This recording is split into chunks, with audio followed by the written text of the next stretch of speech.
Hello there and welcome back to the studio today. In today's episode, I will be guiding you along the development involved in creating this portrait painting that you're seeing here. We will be using a classical approach with a twist.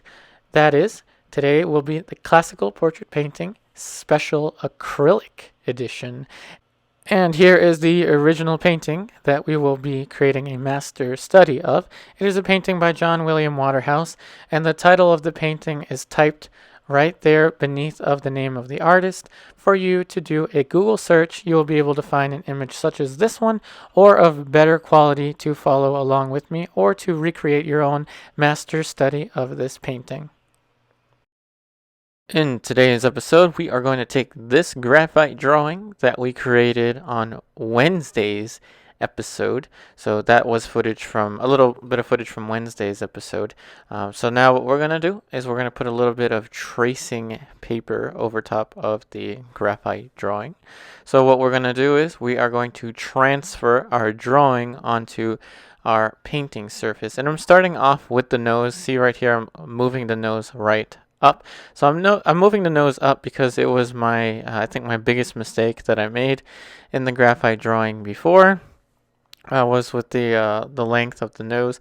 So it wasn't really much of an adjustment that I made. I think it was about a millimeter or so. I didn't really measure per se. I didn't get out a caliper and measure exactly how much to move. I kind of just did that by eye, and that's kind of the aesthetic that I want to have with this painting. So as you see, I'm using simple straight lines and angles, and I'm trying to abstract as much information as possible. So we're kind of revisiting basically the block-in stage that we had in the original graphite drawing. And this is why I always emphasize drawing. The old saying usually goes, you can only paint as well as you can draw. And with acrylic, drawing is definitely going to be a big, big thing. And we want to have just a few simple straight lines and angles. Okay, you can even count them. So I made two little points there for the mouth, the corner to the left, corner to the right, the middle, and now we're working the simple silhouette. A curve can be seen as a series of straight lines and angles in relation to one another. Very simply now, I'm just looking at the corner of the mouth. I also moved the mouth up a little bit. So moving the the nose up does mean that I have to kind of shift everything by about a millimeter higher up. So the chin, the mouth. I actually end up moving the chin a little bit more later on in the episode. But as you see, nothing too complicated. Simple straight lines and angles. And the idea here is to take only the information that we need. I don't need to do any kind of shading or anything like that. And the pencil I'm using, by the way, is a 6B graphite pencil. And the reason I chose 6B, to be honest, was it's just the one that I found on hand, the closest one to me. But now, in retrospect, it's a darker mark. It makes a darker mark just because 6B is, relatively softer lead. So I kind of lucked out with that. So when you're going over your transfer, like this, I would recommend using either a 6B pencil or a pastel pencil if you have it. I usually use a burnt umber pastel pencil, but again, I couldn't find it. That's just what I had on hand. Now what we're going to do is just take the tape off of the transfer paper, and we're going to flip the transfer paper over.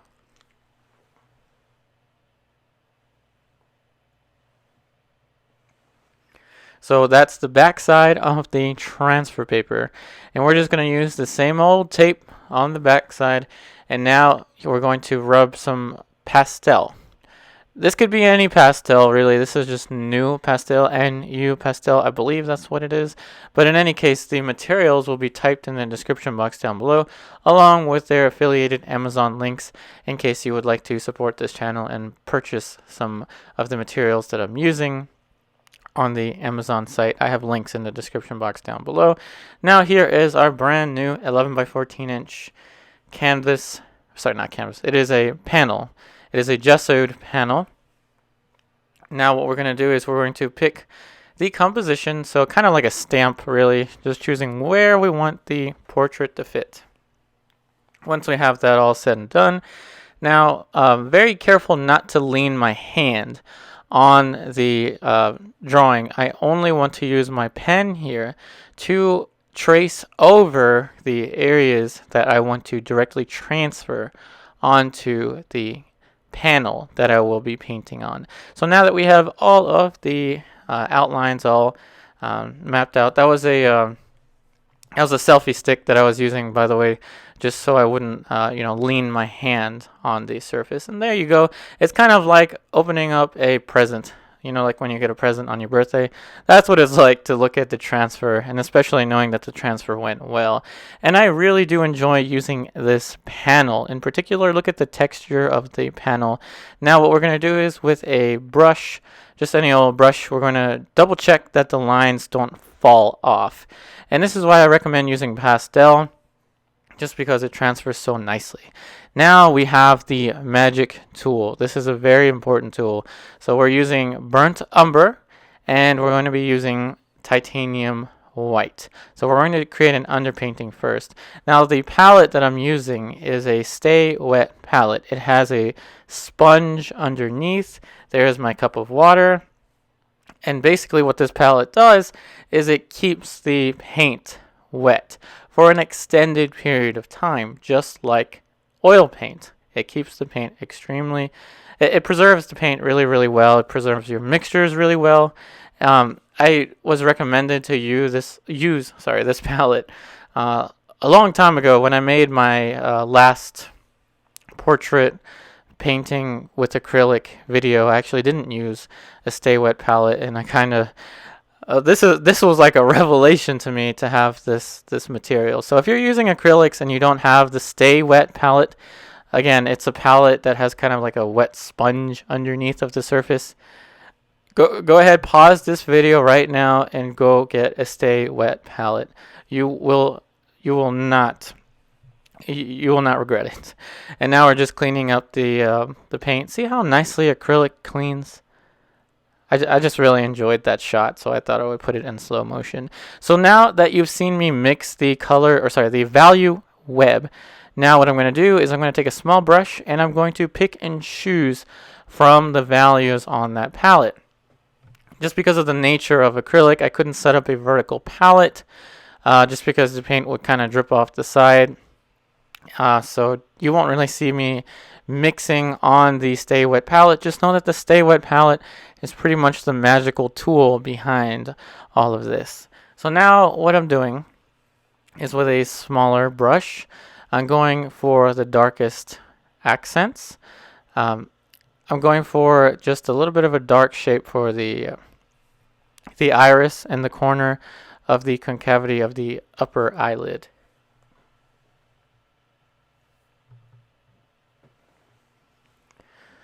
Now with acrylic, I'm going to be very, very clear about this, okay? There are some of you watching this, probably many of you watching this, that have much more experience with acrylic paint than I do. So from this point on, the information that I'm going to be giving you is based on my own independent research and study on how to use acrylic paints. Okay? Let's just get that out the way. So, all right. Now that being said, what I'm doing is I'm very rapidly comparing shapes of value to one another, very much like oil paint, but the only difference, the major difference, is that it dries really, really fast. It dries within a couple minutes, touch dry within a couple minutes. So the game plan here, as you're seeing already in a really fast amount of time, I didn't know I was that fast.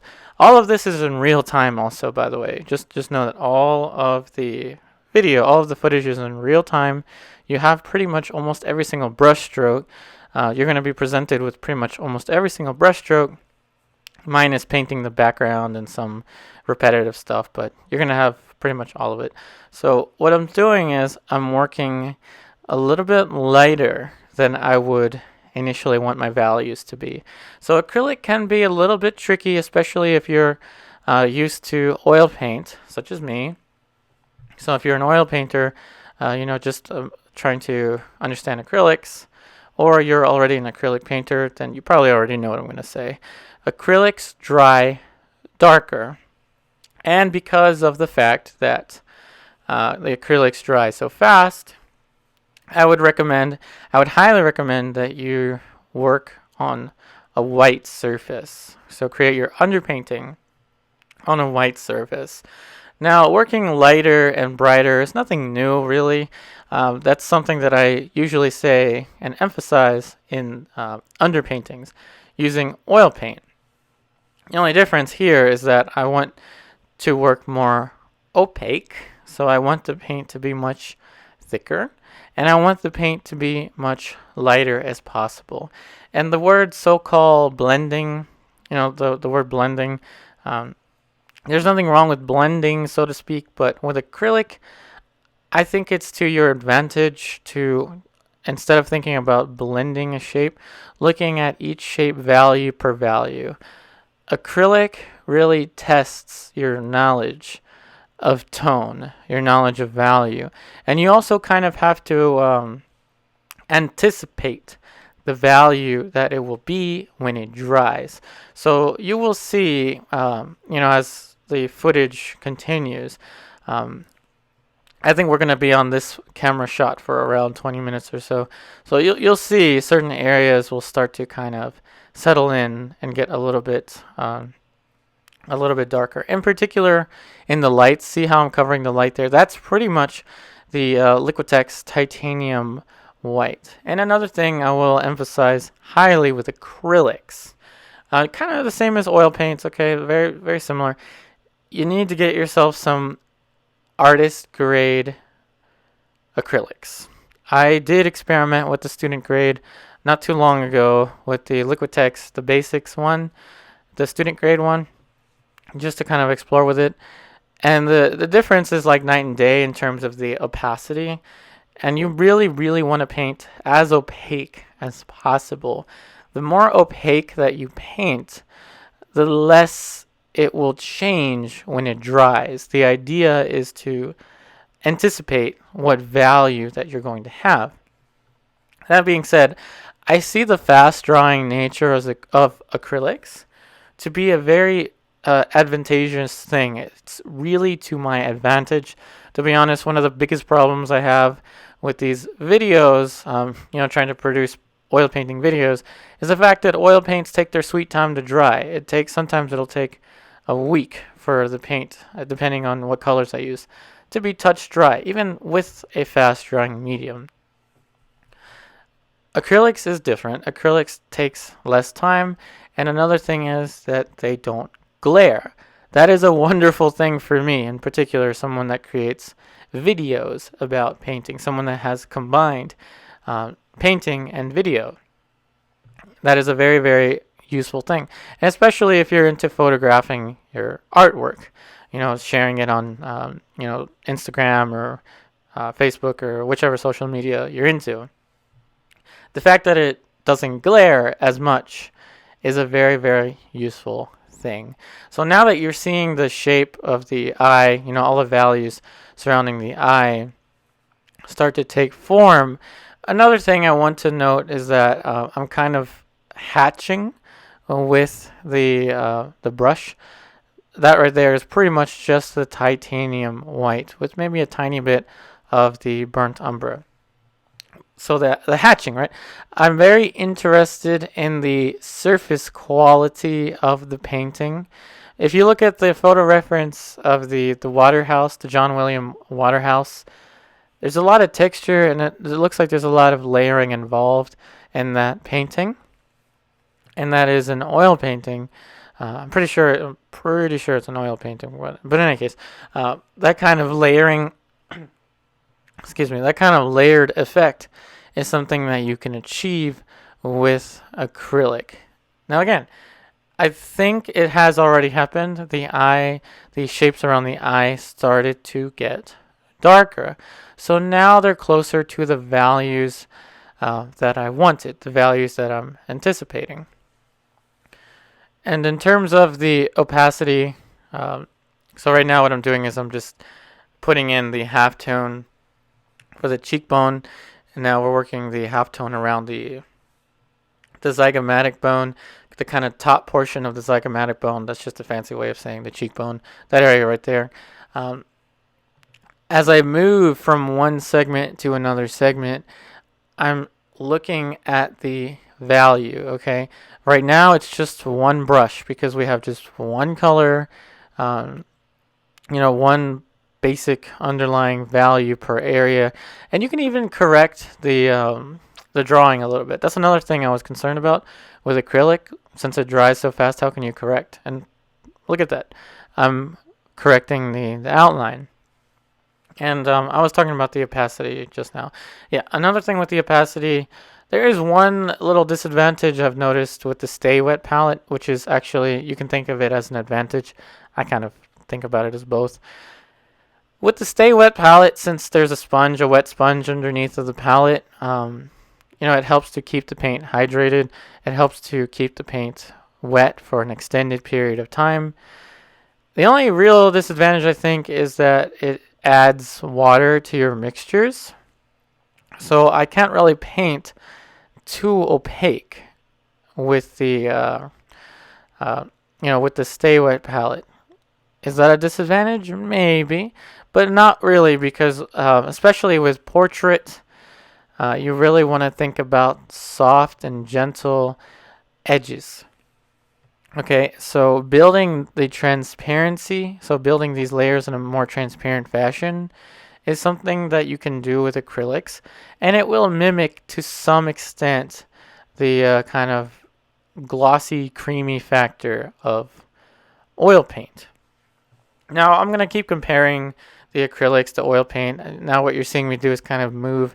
So what I'm doing is I'm moving from plane to plane, form to form. So now with that eye, now we're working on the other eye, looking at the concavity of the eye socket. Now in any case, I was talking about comparing something about acrylic and oil. So oil paint has this consistency. In particular, traditional oil paints has this consistency, like melted butter. Like that melted butter kind of feeling when you're mixing the paint. Acrylic has like soft served ice cream. That's what I feel like acrylic is. It feels like I'm painting with something that is the consistency of soft served ice cream. Now that I say that, I would really like to have some ice cream. But I don't have any ice cream. But in any case, it feels actually pretty nice. So that's about the texture. I'm talking about the texture of the acrylics. Another thing I will mention is the panel that I'm working on. It is a gesso board panel. I highly recommend this panel. Not only do I like it with oil paint, but after filming this, the kind of texture that I ended up getting from the acrylics, the film dried like something like stone, like some kind of stone type texture, which is something I really, truly enjoyed. And I have experimented on canvas panel and things like that with acrylics. I have been experimenting with acrylics for quite some time off camera before filming this. And I can really say that this panel is my favorite by far for acrylic and oil paint. And again, I'm going to have the link in the description box down below, along with the Amazon affiliate link in case you would like to purchase your own panel, the same kind of panel that I'm using here. Now we're moving into some of the more tricky tones. So now we're moving into what I just put in there was the dark light on the side of the top plane of the nose. Remember, the dark light is the tone just as light approaches shadow. Now I'm labeling this as a tricky area because all of the other times I experimented with acrylic, this is where I messed up. So I usually messed up right around here by making the tone on the top plane of the nose, the cheekbones, the maxilla, that is the area around the nose, too dark. So what you want to do with acrylic is aim brighter. With acrylic, you really want to push the effect of light as far as possible. Now, one thing I'll mention in terms of the camera angle, the camera is at a angle with respect to the painting. I did also experiment with this, trying to have an overhead shot so that there wouldn't be any distortion, but I don't really paint looking down. I usually paint looking straight up at something, kind of like staring at a painting hanging, on a gallery wall or something like that. Just know there will be a little bit of distortion in the shots, but I will be guiding you through the decisions that I make in the execution of the painting. Like what I just did there on the other eye was I compared the dark value, the shape of that dark value to the other eye. So I'm kind of bouncing back and forth between them. And now I'm going to very quickly, move to the surrounding planes while the acrylic is still wet, trying to go value per value in a very rapid fashion. This is a really quick way. I was astonished at the time it took me to do what I did with this painting after the fact. It's really, really, really fast. Much faster than oil paints. But again, that also depends on your understanding of tone, of value. Each value, you have to be quick. You have to think on your toes really quickly with acrylics. Now, there I am pushing a little bit of a darker shape for the tear duct, which I will again go over and kind of adjust the value gradually. Now, again, if you make a mistake with acrylic, the only real big mistake you can make with acrylic is to push the cheekbones or the areas on the face that are light too dark. Okay, I'm going to repeat that. The only big mistake that I find that one can make with acrylic is to push the light on the cheeks or the forehead or the nose or something like that too dark. If you aim lighter and brighter and you push the effect of light, you'll be good. Trust me, you'll be good. It's just trying to work with these shapes in relation to one another and anticipate that they will dry darker. That being said, I was just looking at some of the forms for the concavity of the eye socket to the right of your screen. Now we're pushing what I've heard referred to as the tear bag, but I would just think of it as the lower portion of the lower eyelid. And we're looking at individual shapes of value, okay? Now again, pushing it much lighter and brighter, because when it dries, it will get darker. As you notice, the eye to the left, all of those shapes now look a little bit darker. And now the next part of this strategy is to move towards the nose. And what we're doing is we're prioritizing and facilitating the main triangle. And the main triangle is basically just 2 dots for the eyes and 1 dot for the nose. Connect the dots and you have a triangle, and that is the main triangle. So here I am relating the angle between the eyes and relating the distance that the eyes travel, relating the vertical distance from the eyes to the nose. Basically just making sure that the nose is not too long. Okay, that's all I mean by that. So now the strategy is really starting to unfold. So the strategy for me is left eye, so eye to the left of your screen, then moving on the shapes around there, and then the eye to the right of your screen, and then moving on to the nose. That's my strategy. And then from the nose, I'm going to move down to the mouth, and then I'll look at the large planes of the face. And this is just because I'm taking advantage of the fact that the acrylic dries fast. So I'm really trying to get the most effective information as quickly as I possibly can. And now with the nose, I started off with the shadow, and now I've put in the little darker shadow note for the other nostril. Even though I'm putting a bunch of smaller shapes, the idea is not to think about detail. I'm not thinking about detail at all.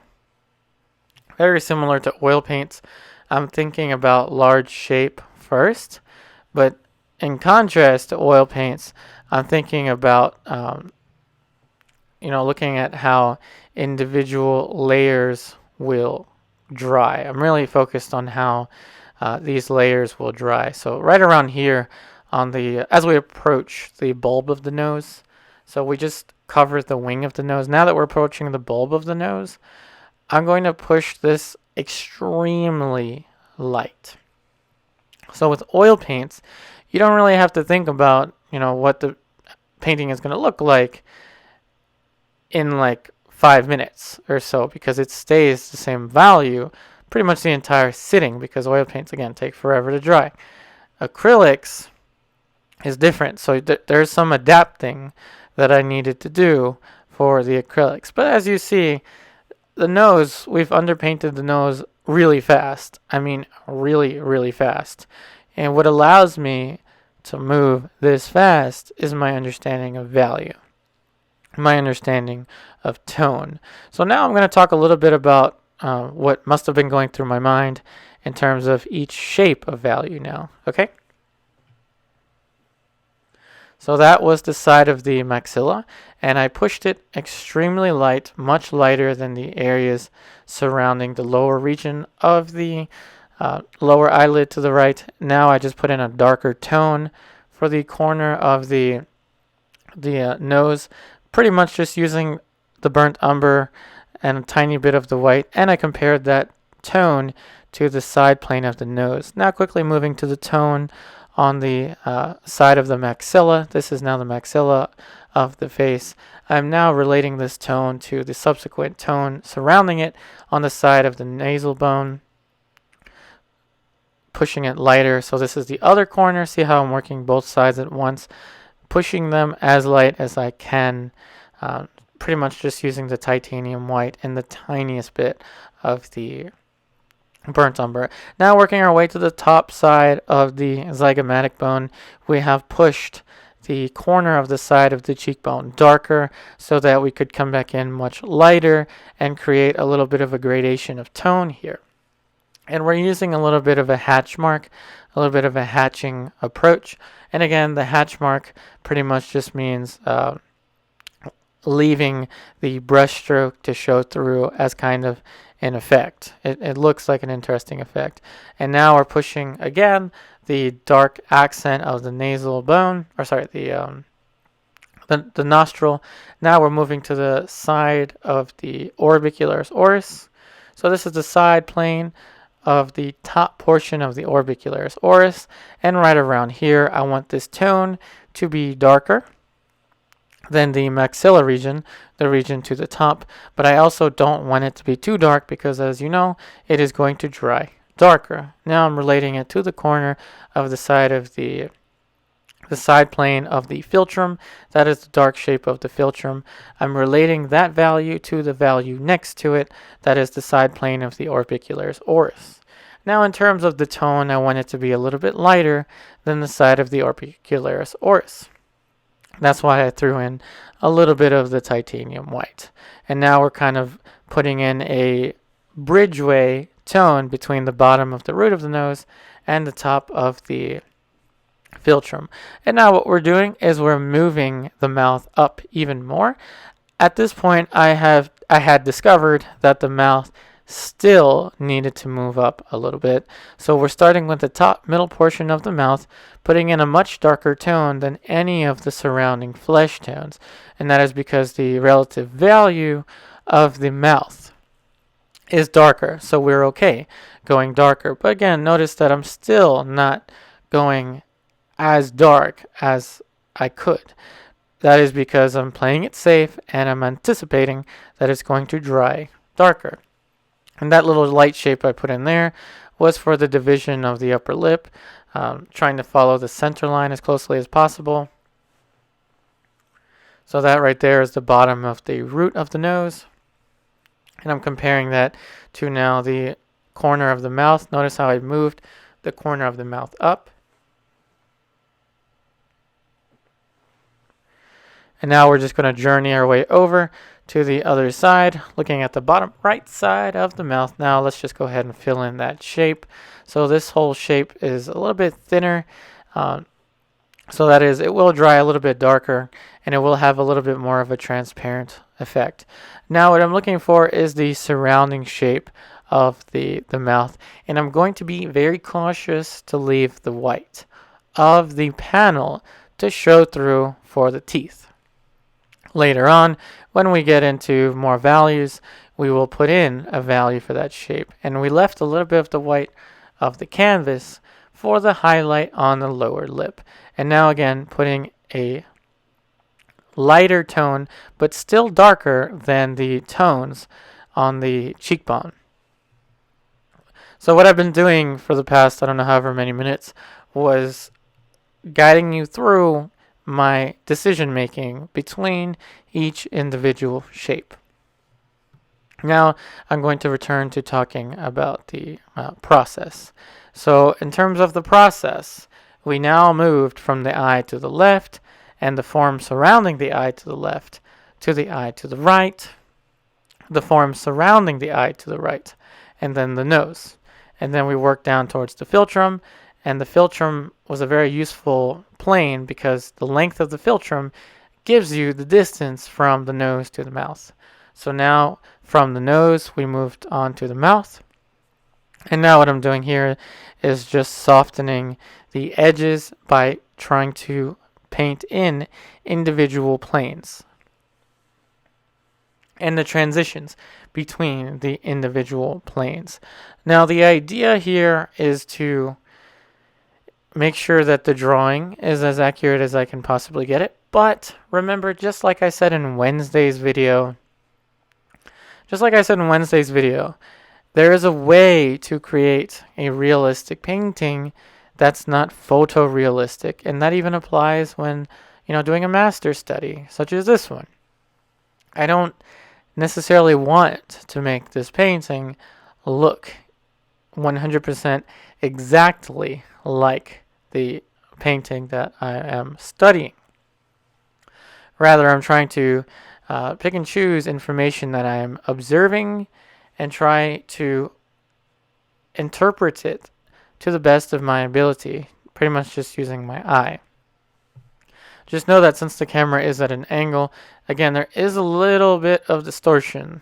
In particular, the eye to the right looks a little bit higher, but you'll see, when the camera is facing forward, once we finish the underpainting stage, that the camera was distorting a little bit there. And so now, again, still double checking the center line, we're going to continue to push the tones underneath of the mouth. And that is because I don't want any of these edges to dry too sharp. So we're trying to get kind of a similar type of gradation of tone, just like you would with oil paints.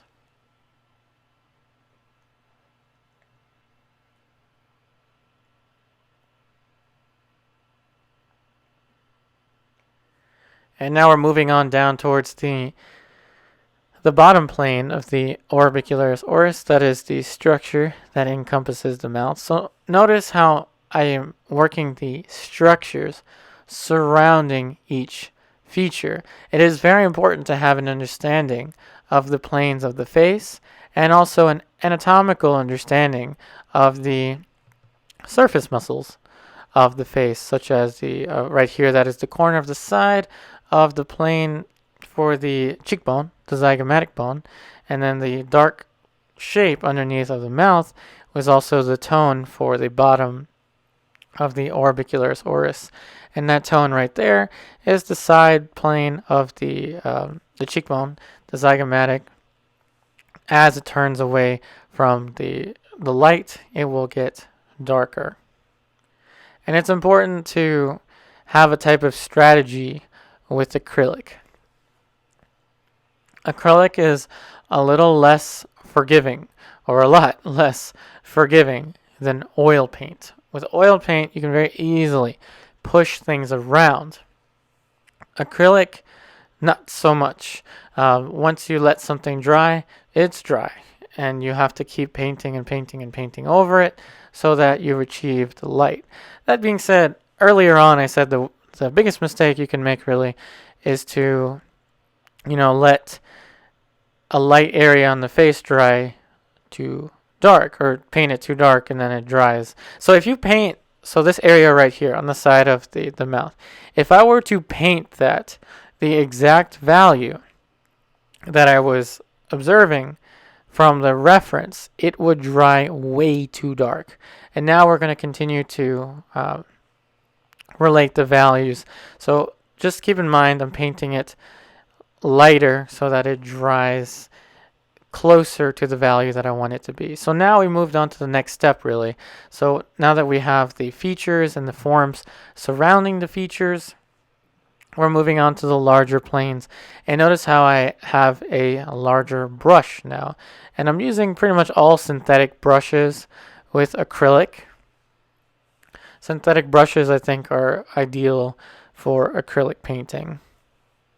But if you have particular types of brushes that you prefer when working with acrylic other than synthetic, please comment down below so we can all know what other type of brushes to use.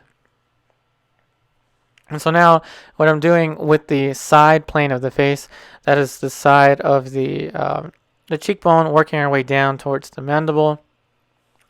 What I'm doing is I'm looking at specific zones of the face, okay? So now that we moved from that darker zone, we're moving in towards this lighter plane here.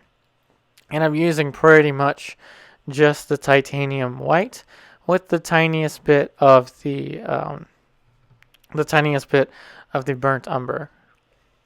And again, I will emphasize, it's very important to have artist grade acrylics, especially for portrait, okay? Because with portrait, the values are going to be extremely important, and the more opaque you apply the paint, the thicker you apply the paint, the more it will dry true to the color you put down when it was wet. So now that we covered that zone on the side of the cheekbone, now we're working our way towards the bottom of the orbicularis oris. So see how I worked all the areas, structures surrounding each feature, and now I'm basically just connecting those areas around the features with the subsequent larger planes around the side of the face.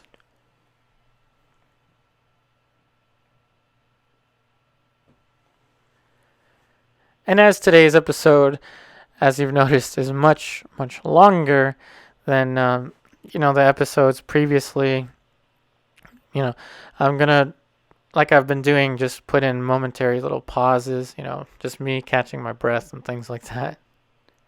Just so I don't fill up too much of the episode with too much talking.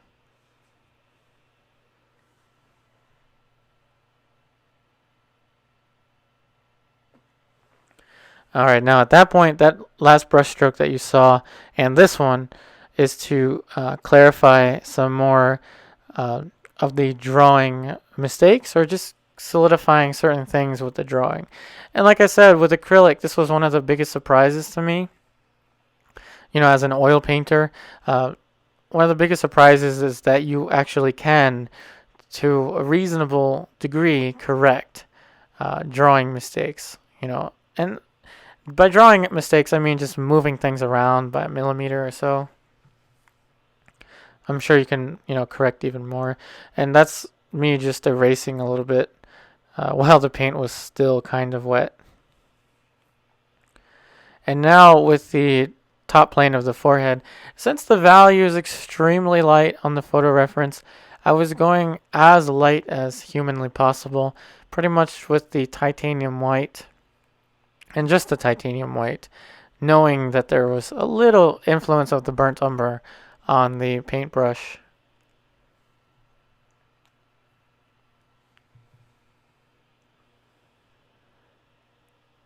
And even now, with this little momentary pause, you can see that the light on the forehead had settled in.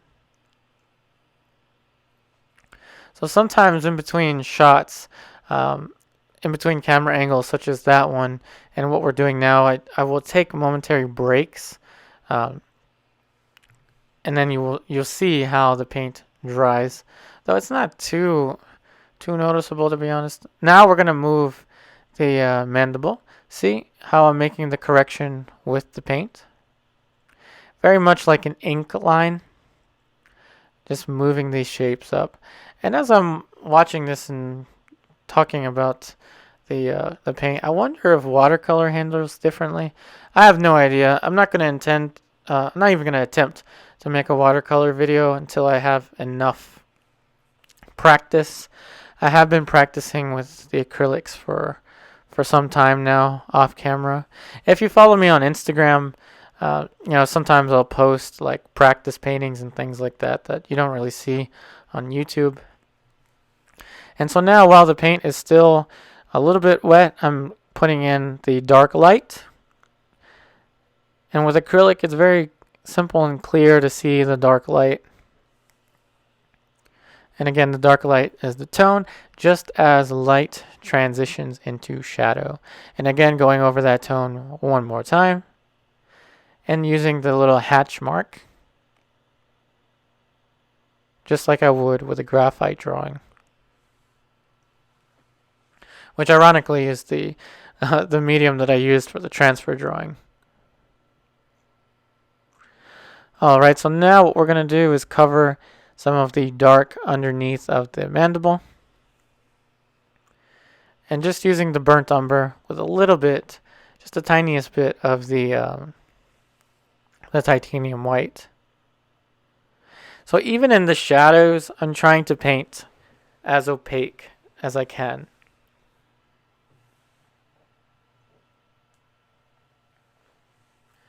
And the fact that the shadows, or the fact that the paint dries darker, I think is actually an advantage when you're painting in shadows. Now, I tried to paint the shadow a tiny bit lighter than I was seeing it, but the advantage is that it dries darker, and it's kind of harder to lose the delineation between light and shadow, which is a very, I think, useful thing with acrylics.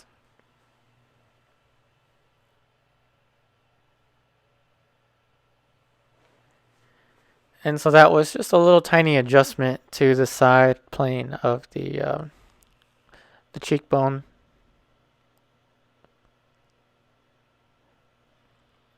And now I have my little selfie stick there, just to make sure my hand doesn't rest on the pastel for the transfer drawing. Now we're going to start to put in some of the darker shapes surrounding the ear. So going in first with the dark, and it's a little thinner, so that means it'll dry probably within seconds, very quickly. And now we're going to transition into the dark light. So you can see a little bit of a rhythm here, right? Putting in the dark first for the shadow, then putting in the dark light, and then working our way up towards the values, the lighter values, that is. And always, always, always trying to push the light, make it as light as possible.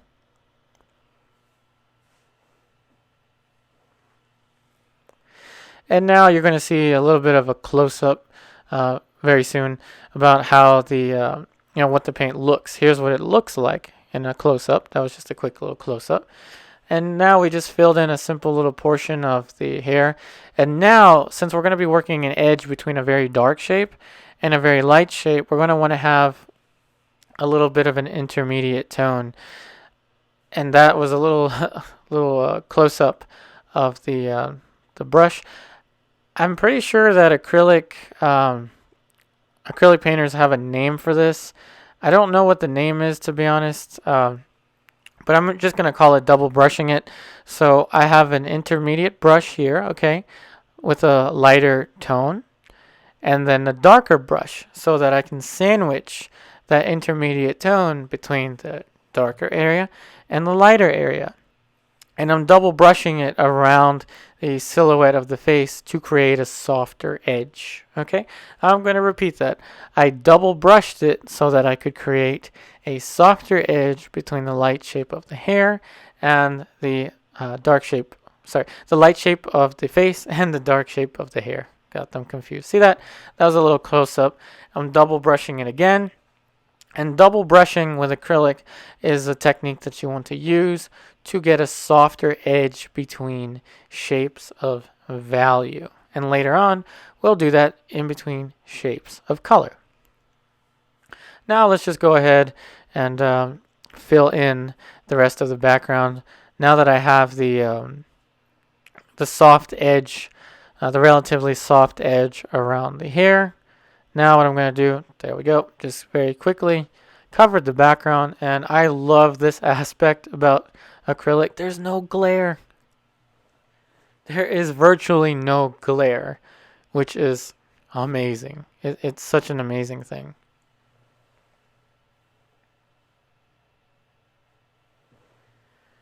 And now with the neck, what we're doing is we're working in the darker tones first. You know, kind of like the pattern that you saw me do with the mandible and the ear. It's a very predictable thing that I'm about to do now. So I'm going to be working from the darker shapes towards the lighter shapes. As you see there, I have two different brushes. So I am double brushing it for the chin. What's the chin? For the neck, just to kind of move faster along the gradations of tone, just because this is a darker area to cover. So it's just to my advantage to double brush it at this point, just to have a much more rapid coverage, that is. And we want to be really gentle with the tones surrounding the neck, in particular the anatomy of the neck. So John William Waterhouse had a pretty good understanding when he painted this. I'm pretty sure of this. He had a really good understanding of the anatomy of the neck, in particular this little tone that we're painting here. So this is for the sternocleidomastoid. It's the tube-like muscles surrounding the neck. So these little tones that I'm putting in here, so that it's kind of like for the light plane of the sternocleidomastoid, working down towards the suprasternal notch, which isn't really as evident here. We'll only see it as a little bit of a highlight. So again, moving very, very rapidly here, comparing the planes to one another. And again, this is all in real time. That brush is moving extremely fast. Now we just put in a little bit of a highlight down towards the bottom of the sternocleidomastoid, that little shape right there. And then that is the side of the, that value right there is the corner for the sternocleidomastoid, working down towards the suprasternal notch. And right in between, there is another muscle right under here, another muscle of which the name I forgot, but it's a muscle that works actually, it's an awkward shaped muscle that works all the way up towards the mandible. I forgot the name of the muscle, but it's just a value, okay? Now we're putting in a little bit of a darker shape on the corner of the side of the shoulder, and then very quickly and rapidly covering the light planes beneath with pretty much just the titanium white. Trying to get as light of a tone as possible. So we're pretty close to being done with the underpainting. Actually, we are done with the underpainting.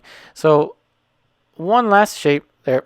Missed the spot. All right, now we are going to transition into color. So there you have the Grumbacher red, yellow ochre, Liquitex heavy body ivory black, and this is going to be our color palette. And now what we're going to do is we're going to mix up the color value web for the flesh tones. So follow carefully with the flesh tones, because this the palette won't be in the shots while we're painting. So the darker areas are going to pretty much be the ivory black and the cadmium red. So just the cadmium red now, and the burnt umber and the titanium white in the middle tones. And as you notice, the paint for the underpainting is still wet. That is the magic of the Stay Wet palette. Now I'm just going to clean off the brush a little bit here. So we're going to use a combination of the yellow ochre and the cadmium red to try to get as close as we can. There you go. As close as we can to the flesh tone that we want, which is kind of a rosy pink, kind of off orangey color with a little tiny bit of pink. There you can see the thickness of the paint. It's very much like soft served ice cream. And again, I would like to have some ice cream, but I don't. But in any case, if you're watching this and you like ice cream, this is very similar to what you would think soft serve ice cream would be like if you were mixing it on your palette, as opposed to the melted butter feeling that you get when you're using oil paints. Now what I'm going to do is I'm going to mix up another value scale, and this is going to be a gray scale, just titanium white and ivory black. Something very interesting happens though when you sandwich gray, so this is gray, when you sandwich gray amongst flesh tone or darker warm colors, but I won't spoil it. You'll see what I mean when we get to it. So this is going to be a kind of also a way to create a limited palette painting. Now that we are in the color stage, we are going to be working lighter, okay? Just like I said before, we're going to be working lighter than need be, because when it dries, it will dry a little bit darker. Same thing goes with the color in acrylics. So now that we're moving on into color, I should probably clarify why I created an underpainting in the first place. And really, the reason for that was to put down a ground of value, establish the tonal range for the image, and also to fix any drawing mistakes that I could find without having to worry about paint mixtures. Okay, that's why we use the underpainting. And now see how we're moving into a darker and warmer tone. That is a darker and warmer tone for the top plane of the upper eyelid, throwing in a little bit of a lighter shape. And we're going to use the same tactic, okay? So we're going to start off with the eye to the left, work the surrounding areas to the eye to the left. Then we're going to move our way towards the eye to the right. Then the nose, then the philtrum, then the mouth. And then we'll look at the planes, the larger planes of the face. Now, I will say that this little cycle that I have, eye to the left, eye to the right, nose, mouth, is very useful, I think, in particular with acrylic, just because I'm looking at individual planes in relation to one another, okay? Kind of like the game that I was playing before. I would say pick a plane, any plane, and then relate the value surrounding that plane, so the value and the color at this point, and then proceed in that way. Very similar to that. And now we're just looking at the tone surrounding the side of the corner of the eye. So just like in oil painting, the first layer of color must prioritize value. So with this layer of color, I am more concerned, I'm more focused with value range than I am with color. Color is something we can adjust and glaze if we want later on. And by glaze, I mean just applying a semi-transparent application of acrylic. Just thinner acrylic, that's all.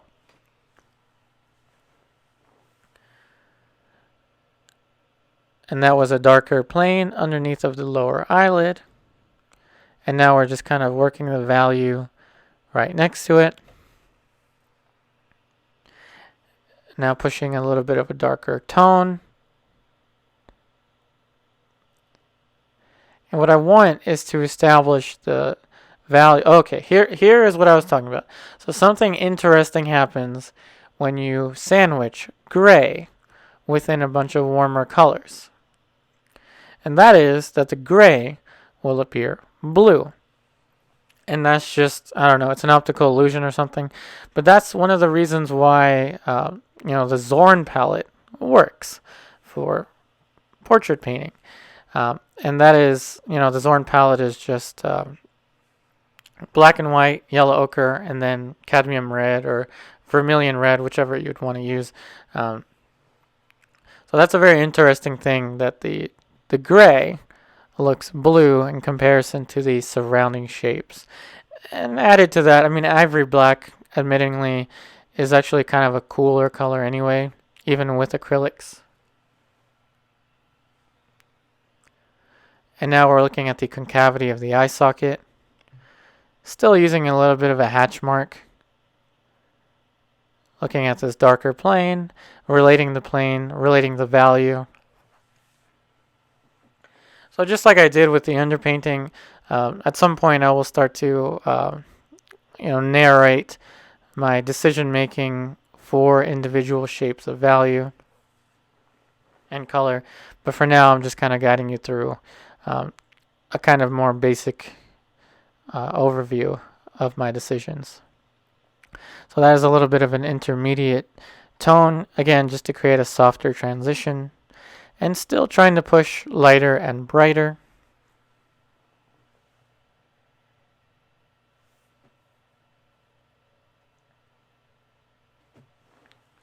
So we used, again, just titanium white for the light plane of the highlight right next to the tear duct.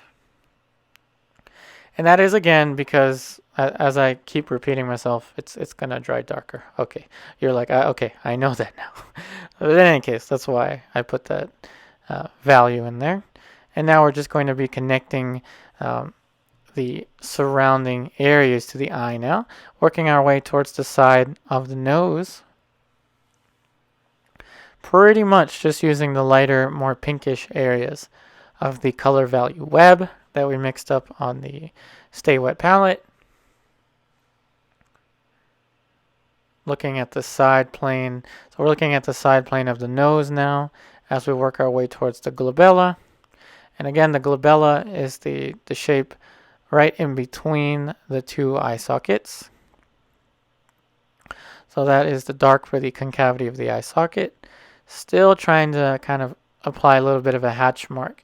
But already now you can see that the shape or the structure of the eye is starting to emerge, especially as the paint starts to dry a little bit darker. You can see now the values are becoming more true.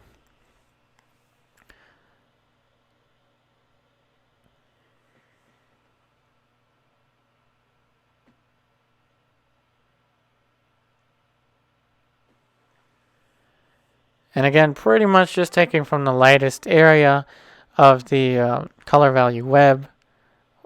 We're going to be covering the glabella again with the titanium white.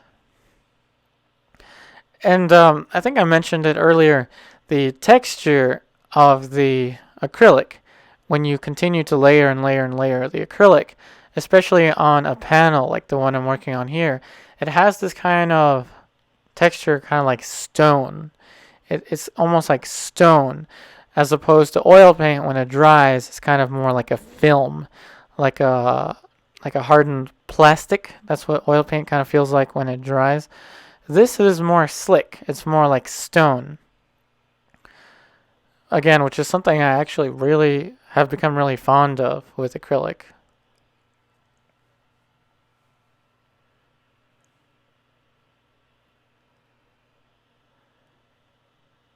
And now I'm just going to be picking and choosing the values beneath of the eye. So I'm thinking of the intermediate tones now. This is an area I've heard, like I said before, referred to as the tear bag. But I don't really want to call it that. But I'm pretty sure that I've heard someone say that. I'm not sure who. But in any case, the plane beneath the lower eyelid, I want to work the transition of tone So that's why I'm applying these marks a little bit lighter, just to create a kind of a transition. So I'm kind of using hatch marks there to get an even transition.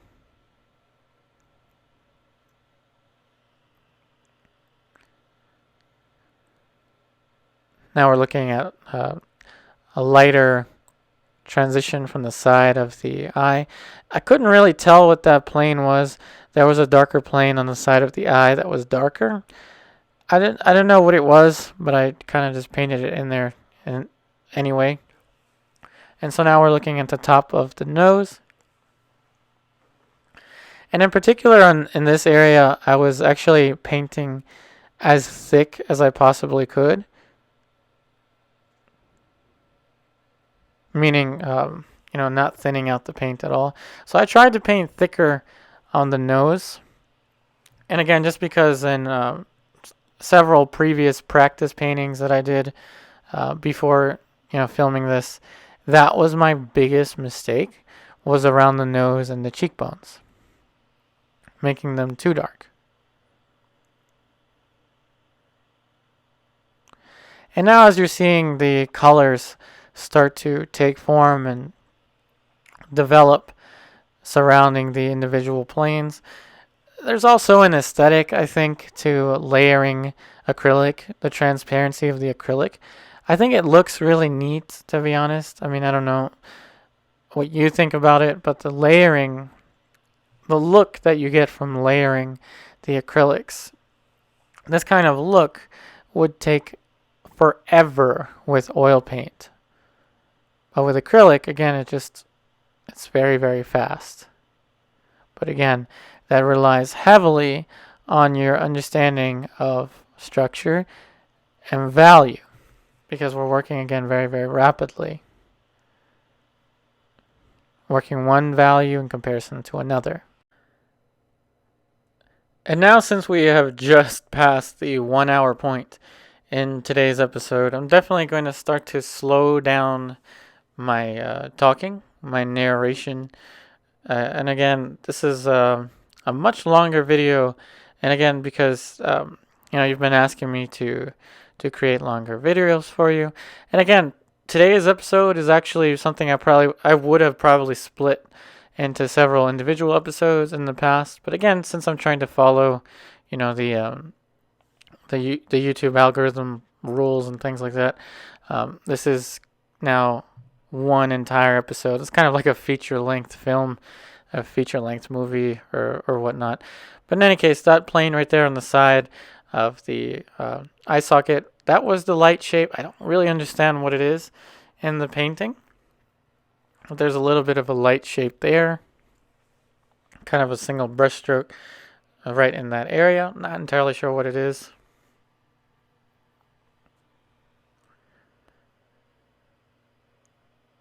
There, that shape.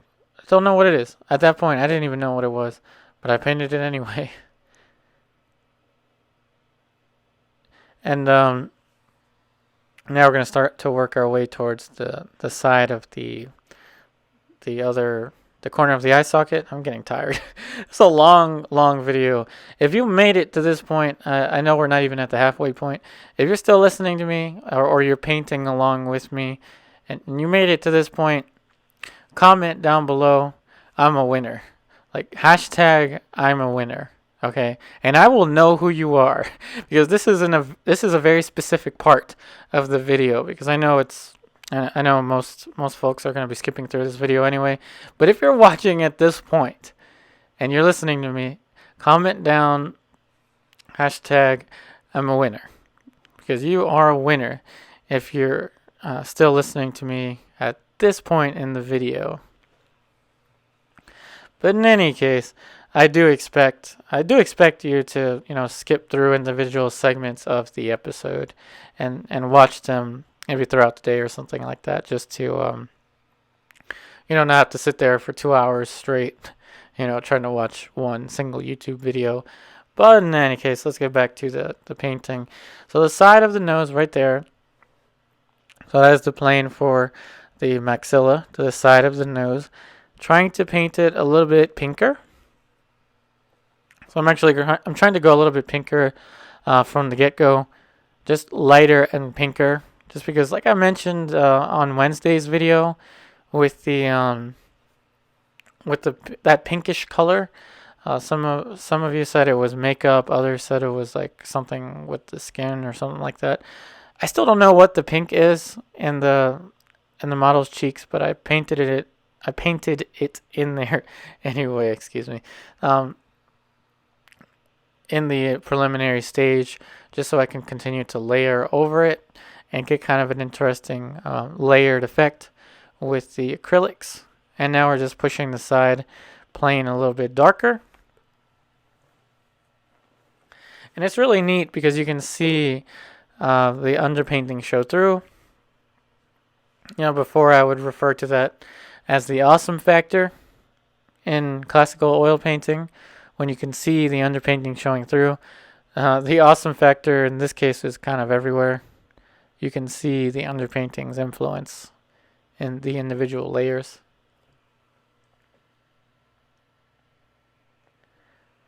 And now again with a little bit of a hatch mark, we're putting in a very peculiar value transition on the side of the eye, meaning it's just a little bit darker up here relative to the top plane of the eye socket.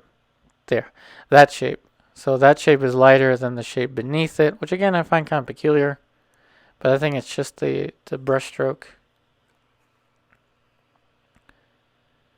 One thing I really like about John William Waterhouse's paintings, in particular, these days he's really one of my favorite painters, is the layered effect, the look of all of the layers, and how it's not all too carefully, painted in. And I'm talking about the painting that you're seeing for the photo reference. So I'm kind of trying to mimic that look with acrylics, like the layered effect. You can see individual layers upon layers.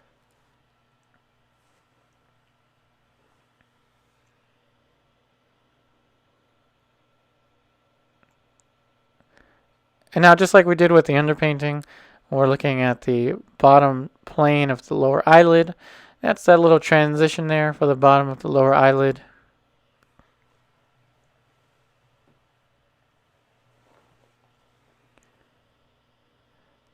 Now we're pushing that a little bit darker. So the acrylic remains workable for, I'd say, about a couple minutes before it's completely dry. But you can actually kind of work into it while it's drying. So I'm not really thinking about, I'm not really planning out. I don't have a timer next to me when I put a brush stroke. Suppose this one, right? I don't have a timer next to me saying, okay, 5 minutes is up. You can work on that shape again. You can kind of work in areas with acrylic as they're drying. It's perfectly fine. It just kind of creates a little bit of a softer edge, which can be kind of an advantage sometimes. And now we're putting in that little gray color for the iris. And again, the interesting thing about the gray is that surrounded by all the warmer colors, it looks blue.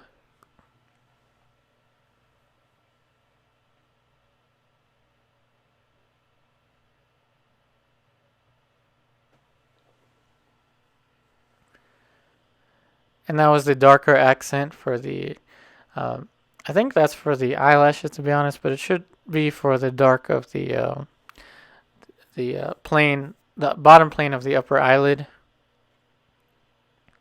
But at that point, I think I confused it with the eyelashes.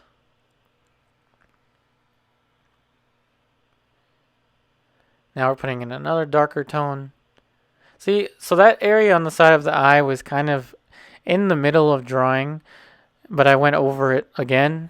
And what it does, it creates a softer edge, which is something that I actually like. It mimics oil paint very closely. And now, as mentioned earlier, I'm going to really slow down the narration or the voiceover, at least for a good 30 minutes or so. Just so it's not so monotone, me talking in like monotone throughout the entire thing.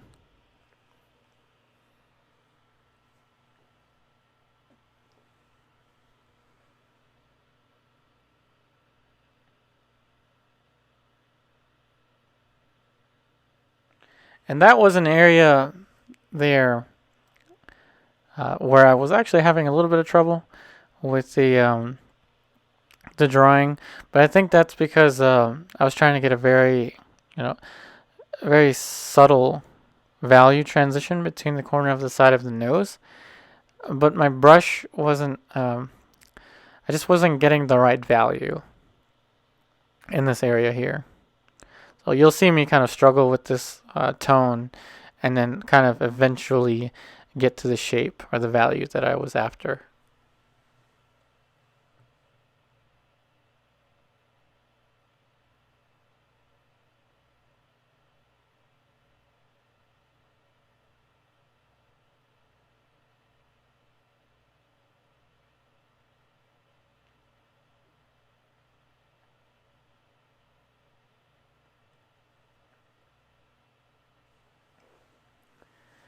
And there is the tone that I was eventually trying to achieve. So what I was struggling with initially was the transition between such an extreme dark, the dark for the concavity of the eye socket, and then transitioning that into the lighter forms. I'm using a little vertical there to relate the corner of the nose to the corner of the mouth. But in any case, I was struggling with the transition of the tone. So what ended up happening was the dark light on the side of the nose ended up like starting to dry, and then I was putting in individual values as it was drying, and as you saw there, it created that softer tone that I was after. It just took a little bit of working to get that transition. And now I'm going to be putting in the individual shapes for the nose. So with color, I'm actually moving a little bit faster. So we put in the forms for the side of the wing of the nose. Again, a little bit more yellowish for the nose, as opposed to the pinkish tones that we'll eventually paint in for the cheeks. And we're leaving that light there to show through for the highlight of the nose.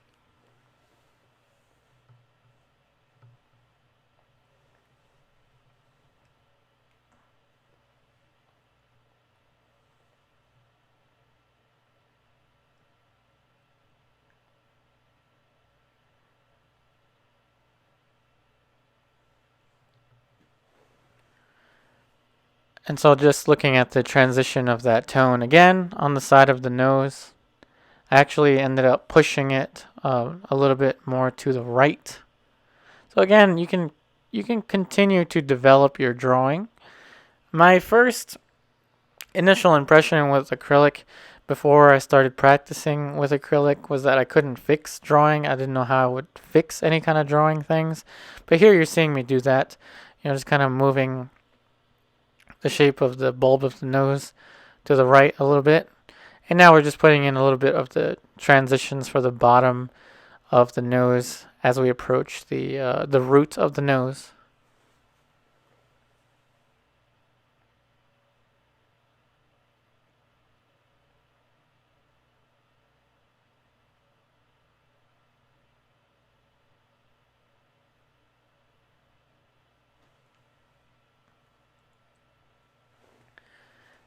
And now we're starting to put the little, what I guess I would call kind of a bridgeway tone, connecting the nose to its surrounding shapes. So we're now starting to connect the bottom of the nose to the top area of the orbicularis oris. I did kind of overshoot that lighter shape, which is okay. I'll go back in and put in a little bit of a darker shape eventually. So there we're putting in a darker tone for the nostril. Think of the nostril as a continuation of the curve of the shape of the wing of the nose. And there we go. There's the shape I was talking about. The bottom plane of the bulb of the nose as it connects to the root of the nose. And so as you see, I'm putting in this layer of paint here on top of paint that I'm sure was kind of in the middle of drawing, but it allows the edge to get a little bit softer than if it was just, layering wet on top of dry. And there we have another little hatch mark, or group of hatch marks for the dark accent of the nose. And that's something that I don't think would have been as easy to achieve with oil paint, just because, like layering the paint wet on wet with oil paint, it would kind of smudge a little bit.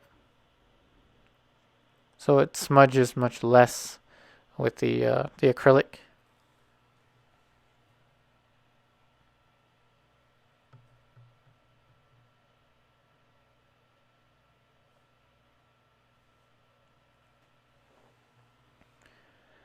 And now we're pushing that dark value on the side of the nose a little more, and also pushing the shape out a little bit more as well.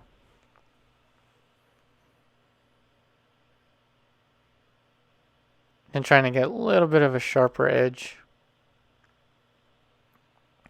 So again, edge is something very peculiar to talk about with acrylics.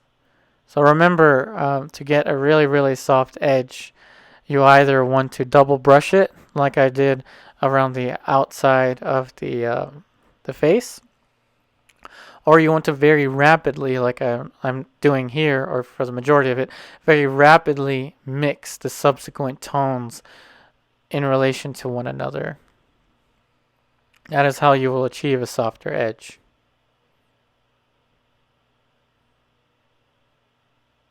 And try to go as soft as possible, yet maintain the integrity of the boundary of each individual plane.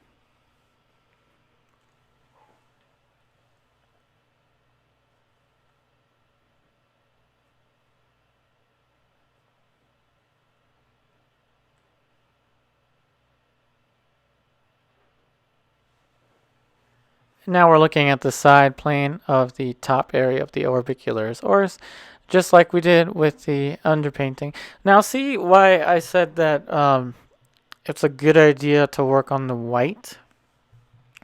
Just because the white is kind of shining through underneath of the colors, but it's also allowing us not to go so dark with the tones. So this is kind of in direct contrast to oil paint, because with oil paint you want to work on a tone. It's just by the nature of the opacity of the oil paint, it's just much easier to work on top of a tone. But with acrylic, you really want the lights to be as bright as possible. Now we're pushing a little bit of a highlight for the philtrum.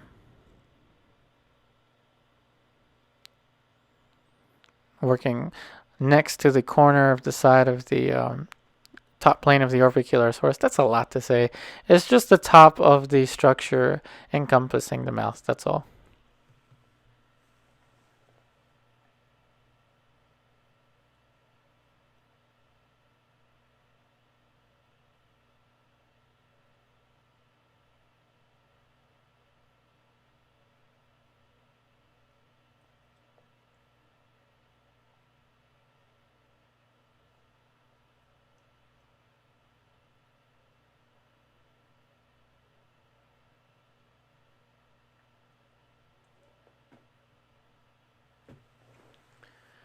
Now, as I mentioned, like I did with the underpainting portion, I'm going to now guide you through what my thought process would have been at this point in the painting. Okay, so now I just related the side plane of the sclera of the eye, and noticed that I needed to make it a little bit darker, so I just glazed a little bit of the black and white mixed with a little bit of flesh tone. So just glazed onto it to make it darker. You'll see, to make it darker, you'll see as it dries, it will get a little bit darker, even darker than you see there. And now we're moving our way down towards the mouth. We're making it a little bit darker than we had with the underpainting. Now we're putting in the dark accent for the side of the dark accent for the mouth. Okay, trying to make it darker than it had been in the underpainting. So that's pretty much a dark accent there, which is a mixture of just the ivory black and the red. Did I say cadmium red earlier? I'm sorry. If I mistake these colors with the oil paint colors, I must have at some point. It's Grumbacher red is the name of the red that I'm using. Oh dear. I must have mistaken them. But in any case, you know what I mean. I'm using the red, okay? So the red and the black to get the darker accent. And now we're relating the value directly above it. It's a little bit lighter right over here, yet it's still darker than the surrounding flesh tones. Now we're comparing it to the light shape on the middle of the upper lip, this little shape over here. It's lighter, yet it still needs to be darker than the surrounding flesh tones. And now we're putting in a side plane, even so, for the bottom of the upper lip. Small shape as it may be, we still want to compare its relative value to the surrounding values. And now we're putting in a little bit of a lighter and more pinkish, dark, reddish tone for the lower lip. Still very cautious to leave the light of the canvas to show through. Again, just because we want to leave as much of the light as possible to eventually glaze over later or just let it be bright. Highlights tend to disappear on you with acrylic, okay? So be very, very, very cautious with your highlights. If you can, just leave the white of the canvas there, and then at the end, glaze over it just a little bit, but you want to be very cautious with not losing your highlights, just as I very nearly did. Oh, that was a close call. So now we're putting in a darker, more pinkish color for the bottom of the lower lip. And again, we want it to be lighter than, say, the side of the lips, but we want it to be darker and, of course, much more red than the surrounding tones. And then I saw that I could possibly move the shape for the mouth a little further to the left a little bit. And now we're going to start to put in another turning plane on the top of the upper lip, and that just means it's a plane that's lighter than the plane beneath it as we start to transition the shape of the mouth into the surrounding shapes of the orbicularis oris. Now we're pushing that red hue a little bit more with more of the Grumbacher red.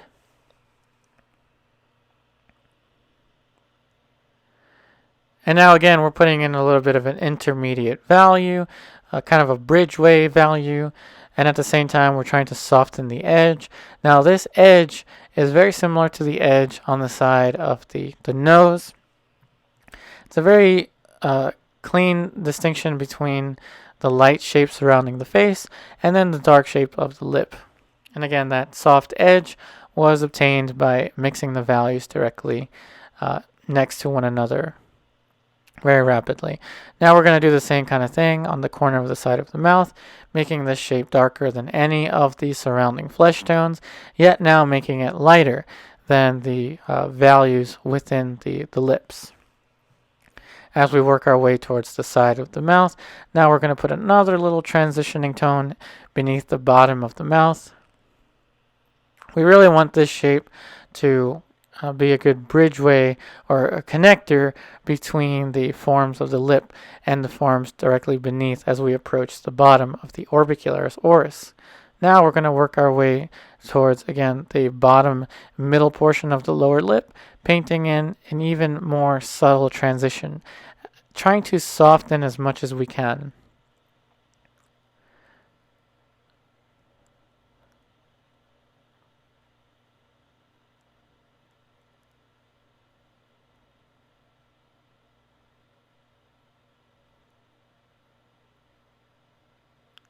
And there we have the side plane of the orbicularis oris.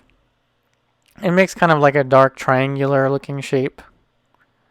You'll see what I mean. So that dark triangular looking shape. So I just shifted the hue a little bit cooler. And the way I did that was on my palette. I used the Underpainting color. Basically, it's a burnt umber and the titanium white mixed with a little bit of flesh tone. It creates a cooler tone. And we want this transition now to map out the boundary of the form of the orbicularis oris.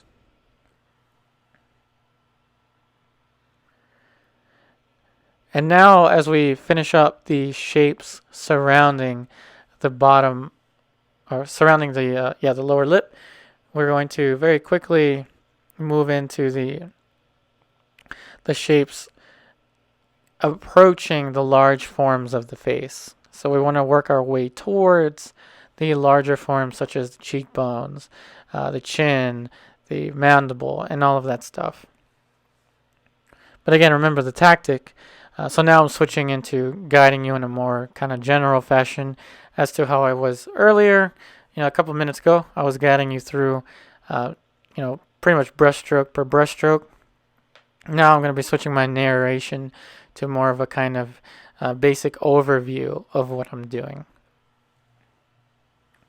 Just going to put in a little darker shape on the side of the eye socket. And again, that's to create another little bridgeway plane to connect the side of the eye socket to the top portion of the cheekbone, the zygomatic bone. Once we have all of those forms covered, we will then transition into the large planes of color for the cheekbones and the rest of the large shapes of the face.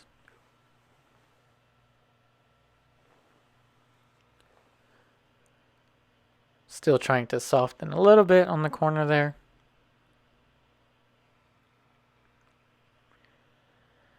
We're actually using a little bit of a hatch mark for that shape too. Just to again get another transition of color.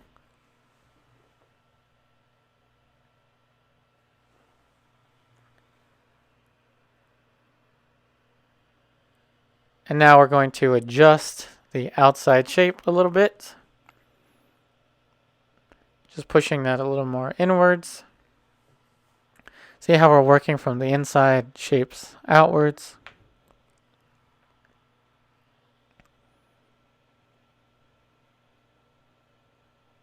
And that's pretty much just with the burnt umber color.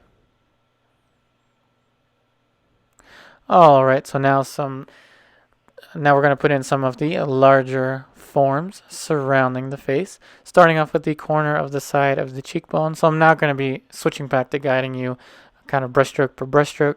So now we're putting in the dark planes surrounding the side of the cheekbone as we work our way towards the top plane of the zygomatic bone. The cheeks are going to be a little bit lighter now in comparison to the tones directly next to them. And again, painting lighter and lighter as we approach the more highlight regions of the face, making the cheekbones a little bit pinker and a little bit darker than the areas beneath them. Now we're going to be putting a little bit of a bridgeway tone right here for the maxilla as it connects to the side plane of the nose. Now, as you see at this point, it's very important to push the light. So this light is pretty much just titanium white with a hint of yellow ochre. And now we're moving a little bit darker and more pink as we work towards the side of the face, making it darker in comparison to the more highlight regions closer to the mouth. And now with just the titanium white and again a tiny bit of the yellow ochre, we're pushing the light even more, comparing it to the side of the face. We want that to be pretty much one of the lightest areas possible in comparison to the side of the cheekbone as we work our way towards the mandible. Now as we work our way down towards the mandible, we're going to be pushing the tones even darker, but very, very subtle, okay? So we're going to go darker as we approach the mandible, but very, very subtle. I know I'm repeating myself a lot with these when I narrate in this way, brushstroke per brushstroke. I'm just trying to get you kind of closer to what my thought process was when I was painting in these shapes. So again, darker as we approach the mandible, and that is because that transition of tone is turning much more rapidly away from the light than, say, the cheekbones were. And now just working our way up the values. Very cautious, though, to leave that light even brighter. I think I'm double brushing it, sorry. Let's see what the next brush is going to be. Nope, that's still the light, the more highlight region of the face. More of the titanium white and the yellow ochre.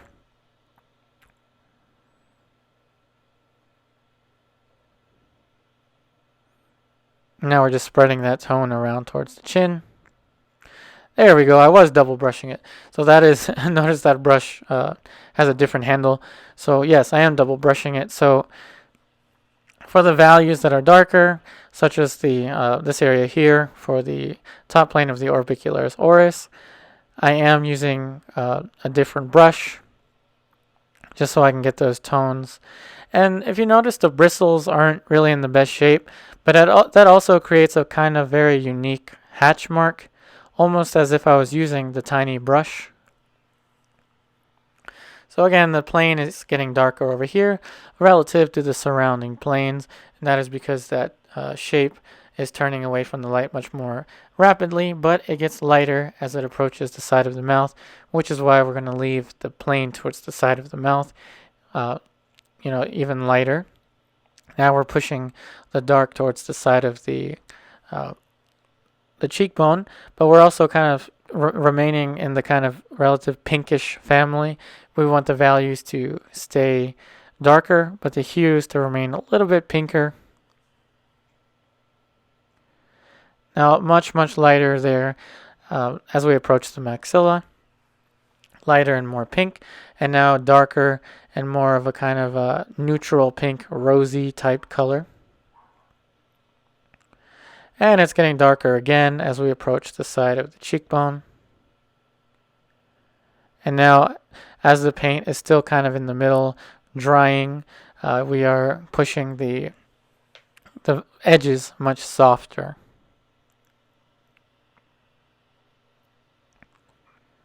Trying to soften wherever possible.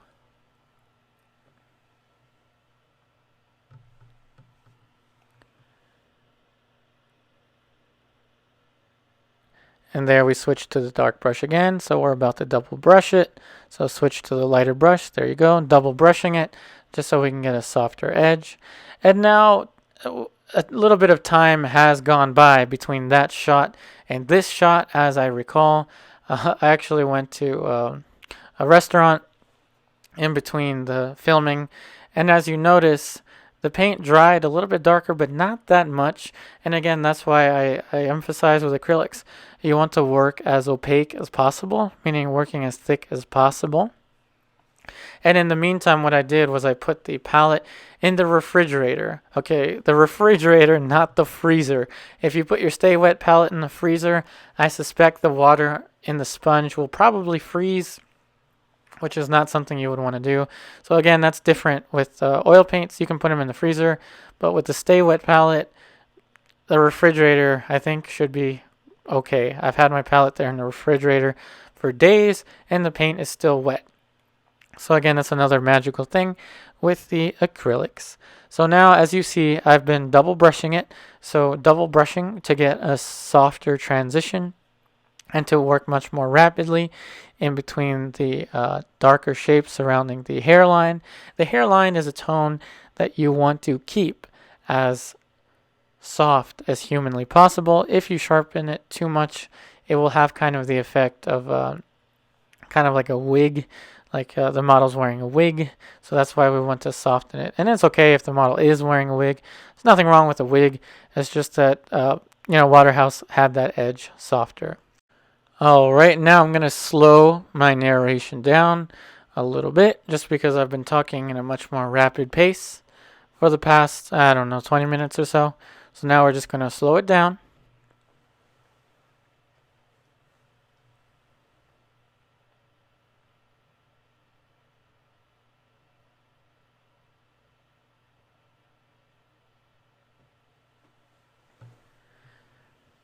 And we put in a little bit of a darkish pink brushstroke for the ear just then. And so now pretty much with the same color, but with a little bit of a cooler touch. And again, cooler touch means just using a little bit of the burnt umber and titanium white color from the Stay Wet palette. As I said before, there was a little time gap between shots when we were painting the cheekbone and all of that, and then from that to the forehead. And the paints were left in the Stay Wet palette in the refrigerator for a couple hours or something like that, and they stayed wet. It's actually really, really nice. The next day, and I think it's been like several days now, the Stay Wet palette does keep the acrylic wet.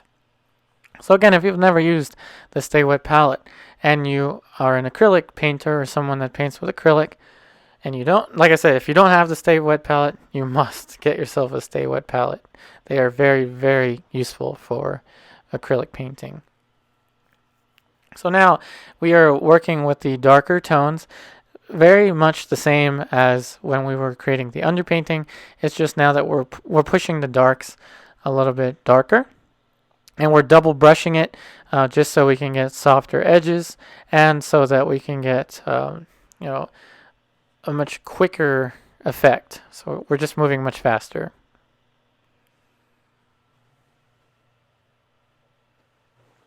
And we want to make sure not to lose the planes that we mapped out earlier for the sternocleidomastoid.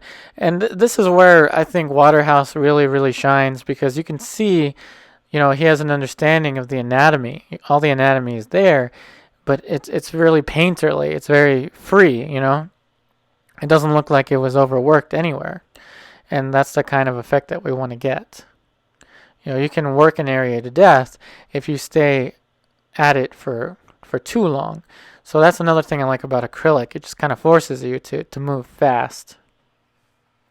Whereas with oil paint, I feel like I'd probably be staying in that one shape, for probably, I don't know, more than twice the amount of time that I've been painting the neck, at least this portion of the neck.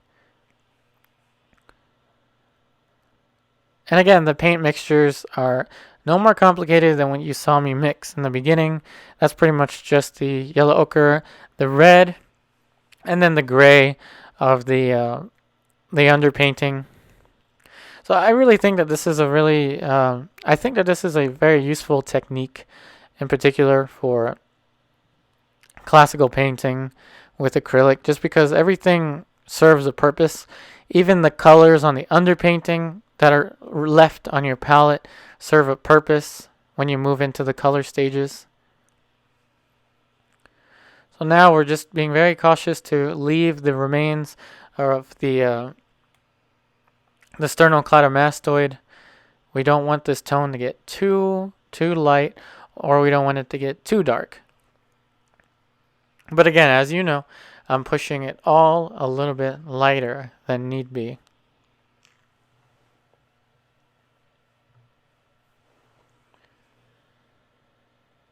And now we're pushing the little plane change on the side of the sternocleidomastoid there. I was making it a little bit too pink, so I threw in, at that point I had thrown in a little bit more of the underpainting color, as you see there, just to cool off the hue a little bit.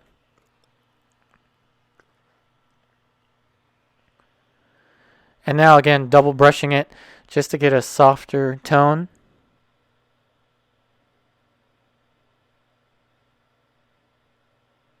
And again, pretty much with the titanium white and a little bit of the yellow ochre and Grumbucker red.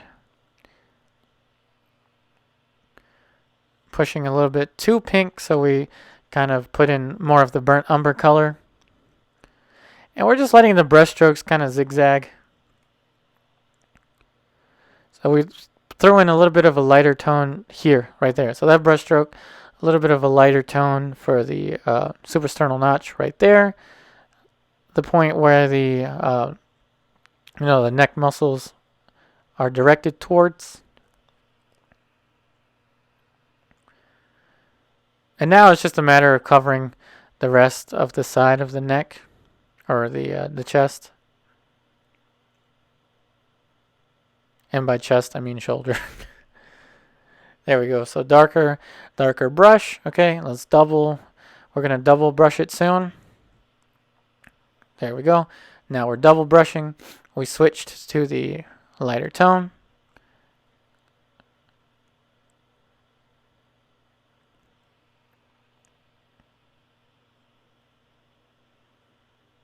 I'm just going to soften that shape a little bit before it dries completely.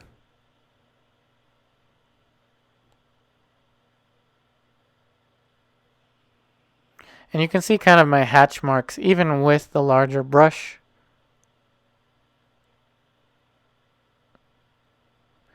Alright, so now here you have a shot of the palette.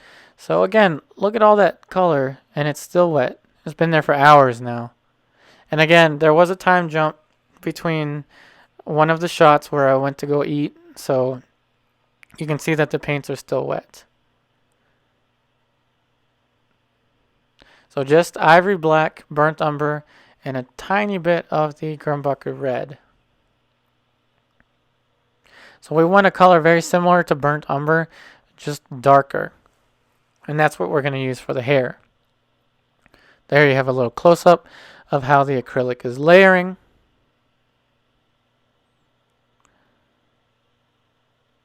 So this video is unique in a way because you have pretty much, I'd say like 98% of the painting captured on footage.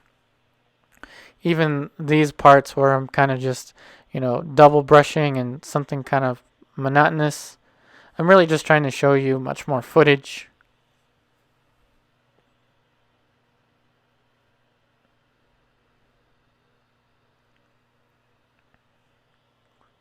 So I was double brushing there just to get a softer transition between the shoulder and the hair.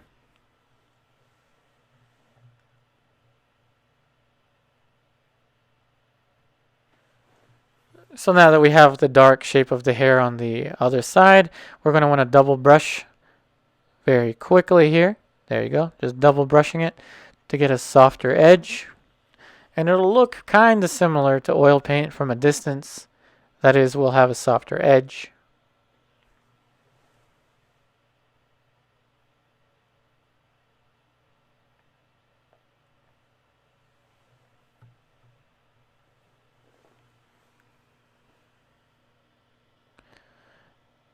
And now we're continuing to push the shapes darker, letting some of the underpainting show through even still, just because that's a look that I enjoy. Double brushing a little bit to try to soften that edge even more.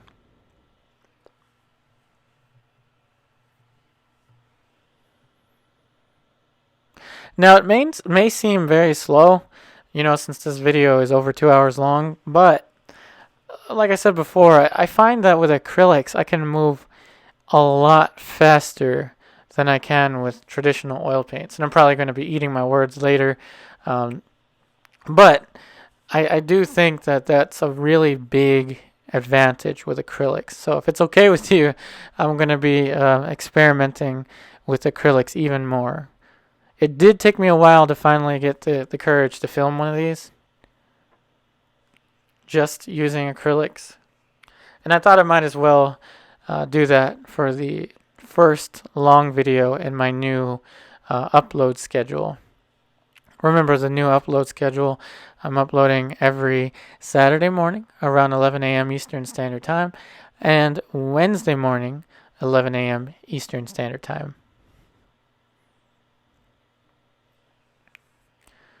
Again, just double brushing, okay? It's very important to double brush around the hairline. You must double brush it.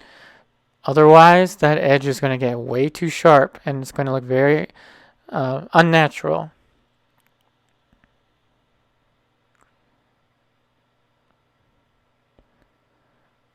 Just letting some of the brush strokes show through.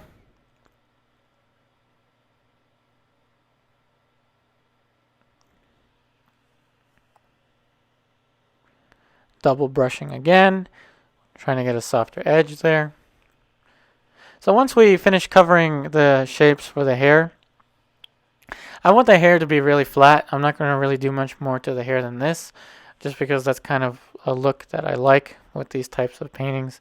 After this, I'm going to return again to the features and then add another uh, layer onto the face.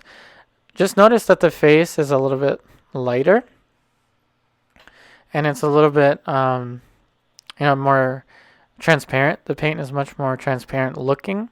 So after we're done with the hair here, what we're going to do is pick and choose and develop certain areas on the face. Very much like the selective render stage in my classical oil painting technique. But instead of, having to wait several days in between stages, we can pretty much do all of this all in one day, or continue to work on it throughout several days. That's another thing I like about acrylic. You can just keep working. It's a painting that you can just continue working and working and working. As long as you follow the principle of paint the shape a little bit lighter so that you anticipate it drying darker. As long as you follow that principle and paint more opaque and use the Stay Wet palette, you'll be pretty much good to go. Now what I did was I moved the iris a little further to the right, though I admit I think I should have moved it even more to the right. But oh well. I mean, I'm not trying to create a perfect photographic rendition of the model. That's why I call these master studies and not master copies. I don't really fancy the copy mentality too much. That's just, that's not my thing. I like to interpret visual information and create a painting. That's what I like to do. So now we're pushing a little bit of a darker tone on the side of the eye.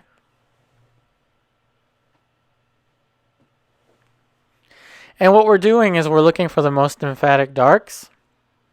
We're looking for the dark shapes that will bring out the illusion of form, much more easily. Now we're putting in a little bit of the highlight, pushing it a little bit lighter, just because with acrylics, highlights tend to disappear. So we're pushing it a little bit lighter.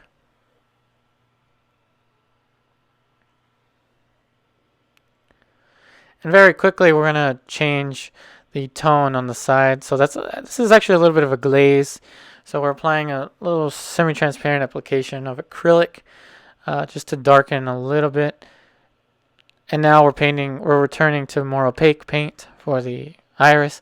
It's amazing how blue that looks to me, even though we're just using black and white.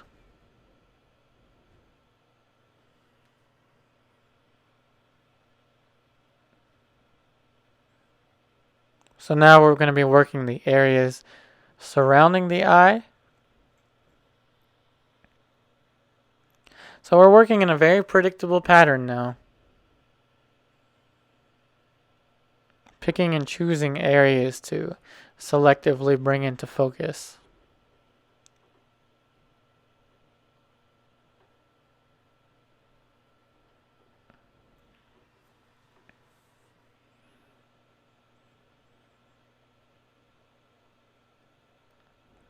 Now we're pushing the little transitioning tone.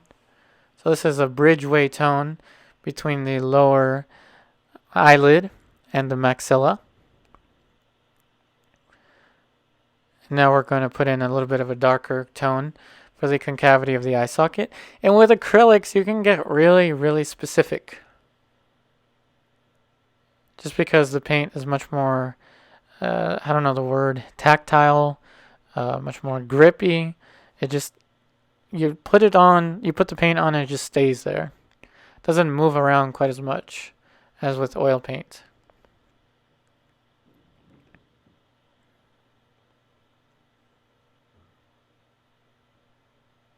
And now you're really starting to see the layering effect as we put in the final layer in this oil painting. I hope you're enjoying the longer footage. I'm doing my best to narrate you through this footage as best as I can. But now you're really seeing the result of the accumulation of all the layers. And that effect, the layered effect with the acrylics, is an aesthetic that I really, really like. I really enjoy. And that's, again, one of the properties of acrylic, just the fact that you can paint in this way, kind of transparent.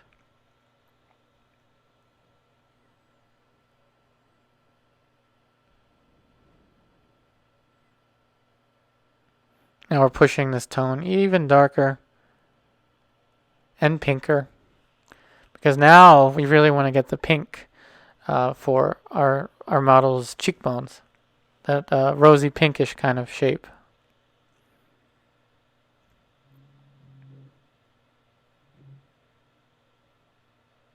Sorry if you can hear noise around the studio. There is some noise around here. Even though I'm wearing noise canceling headphones, I can still feel vibrations around me. So I'm sorry if that picks up in the footage. So now we're going to put in a little bit of a transitioning tone for the side of the eyebrow. Now this is something that would have been a ton easier with oil paint, to put in a much softer tone for the eyebrow. So with acrylics, what you have to do for an area such as the eyebrow here is to try to paint very, very opaque and try to get the most exacting values as you can in your head, and then paint them a little bit lighter. Though I admit, I think I was painting a little too transparent here.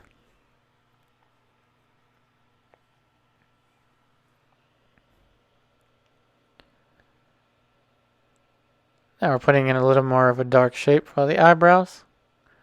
Pretty much just using the underpainting color with a little bit of red and yellow.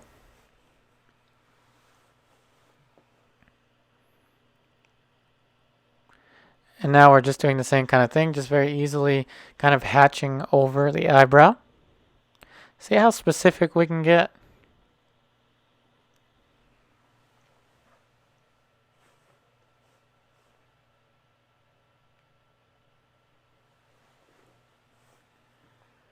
And now we're working our way towards the dangerous area, so the more highlight regions of the face.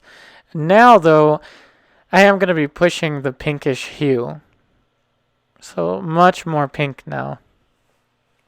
And again, the pink is pretty much just the white and the red with a little bit of the underpainting color just to neutralize a little bit.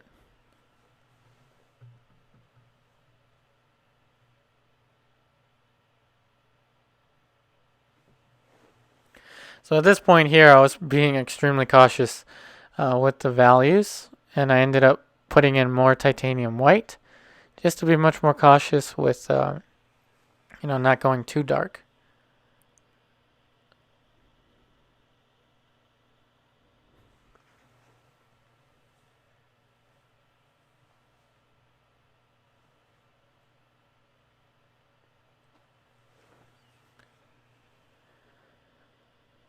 And now again, we're going to venture off to the other eye, just like I said. So started off with the left eye. Now we're back to the right eye, and this is for the selective render stage of this painting.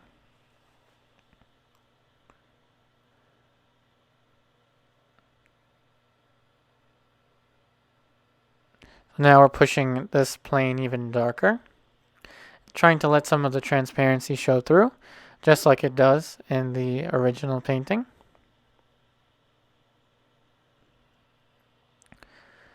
Now we're going to be working from the dark values up into the light. So with acrylics, you really want to build up to the light very, very carefully.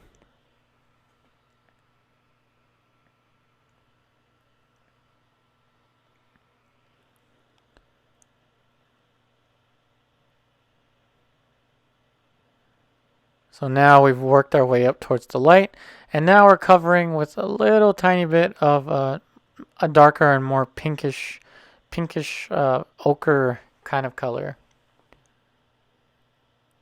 Putting in a more transitioning dark tone there, meaning just pushing it darker relative to the surrounding planes.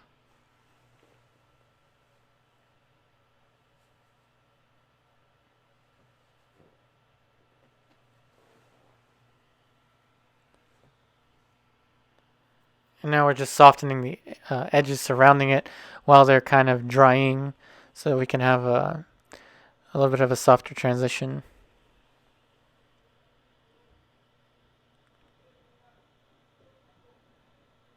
Now we're pushing the tone a little darker beneath the lower eyelid.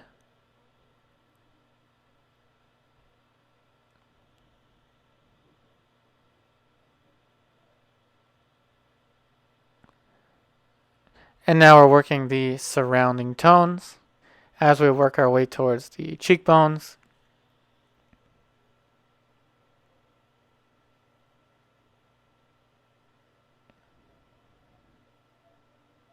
Now we're using a little bit of a hatch mark, a little bit of hatching, just to achieve a softer transition.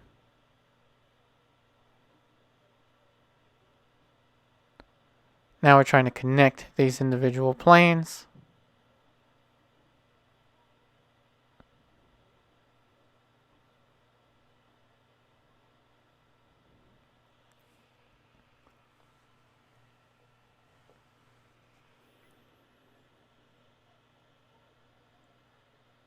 Just using a very careful hatch mark. And again, I apologize if there's any noise captured in this. I'm not entirely sure. I have my noise canceling headphones, but I think I hear a TV around me, which I do not like. Now we're putting in a little bit of a darker tone right next to the tear duct.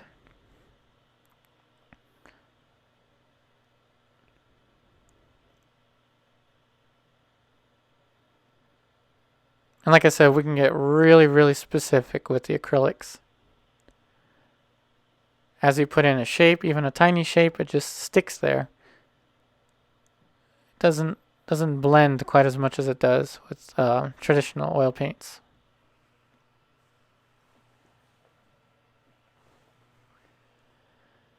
Now we're pushing the value for the iris of the eye.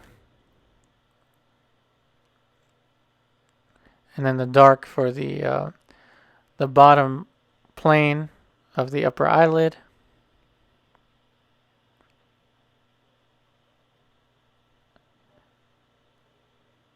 And now I'm finally adjusting the iris on the other side. It's kind of nerve-wracking to watch this after the fact and kind of trying to talk to myself from the past. Now we're pushing this little side plane for the iris.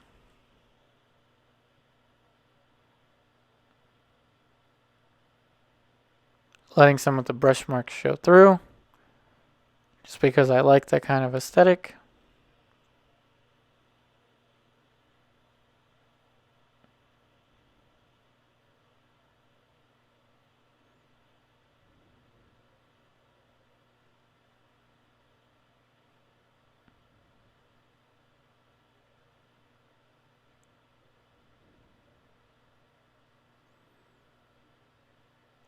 We're putting in that dark accent for the corner of the eye.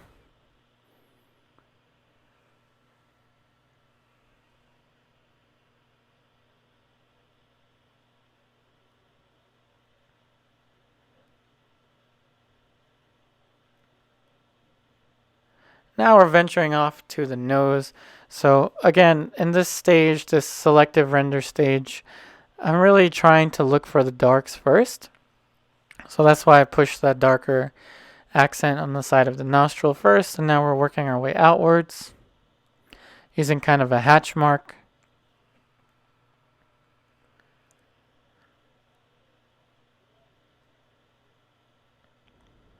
And like I said in Wednesday's video, your own individual signature will show through. You don't have to force it onto yourself. And it's not like I was trying to stylize this painting or anything with the hatch mark. That just kind of happened. You know, it's just my temperament. maybe you would have applied the brushstrokes differently. Maybe you would have applied the brushstrokes, much more, more matte or more soft than what I was doing.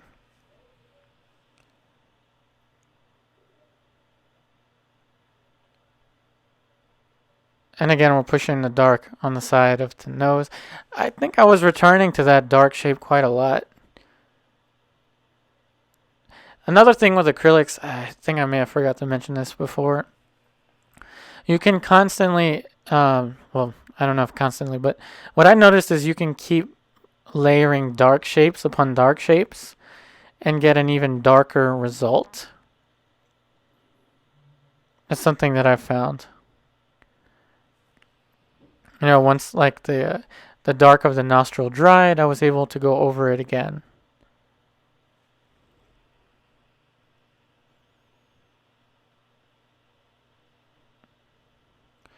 And now with the bulb of the nose, again being very cautious, but at this point now, now it's really time to muster up the courage and put in the darker, more pinkish shape for the cheekbones and the top plane of the nose as we're doing here.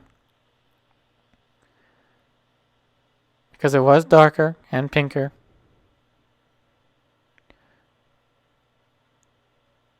Now a little bit lighter for the side plane of the nose.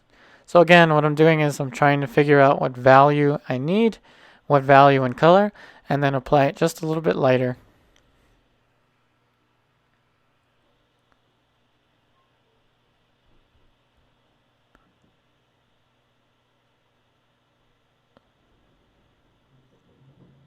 And again, I apologize for any noise. I really do not like noise around me, but what can I do?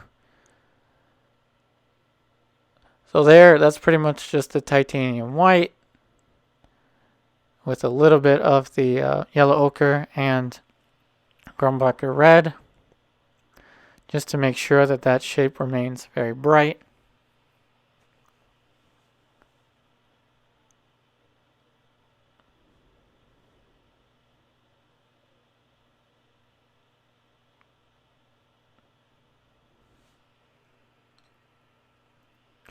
And now we're pushing the corner of the side of the mouth. I didn't want to render the lips too much because Waterhouse didn't really render the lips too much. He left them much more simplified, and I think it's much more powerful that way, as opposed to rendering everything to the same degree. So what I'm doing is I'm just working these shapes around the side of the mouth.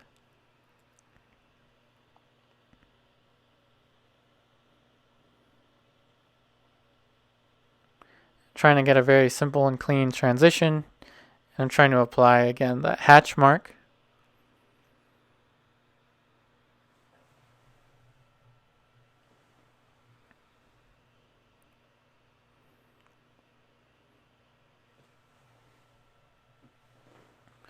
And now we're pushing the dark for the lips a little bit. I don't want to render too much, like I said, but I am pushing the value a little bit darker.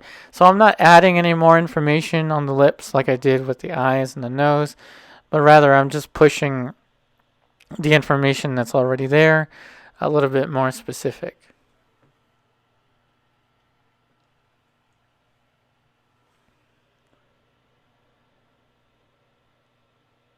And I did use a little bit of the light burnt umber titanium white at that point, just to not get too much of a too saturated of a red.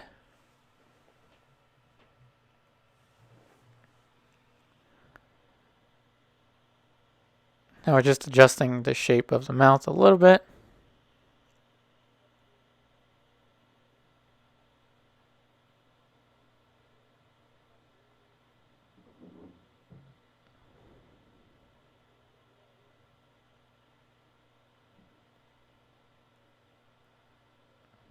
Now we're putting a little bit of a bridgeway shape. So a shape connecting the upper lip to the philtrum.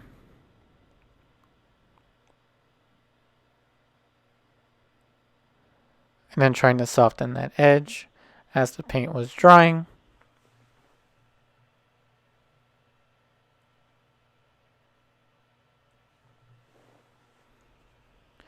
Now we're going to return to the side of the orbicularis oris, pushing this little triangular shape that I mentioned before. Now we're just pushing it a little bit darker. And again, using the hatch mark.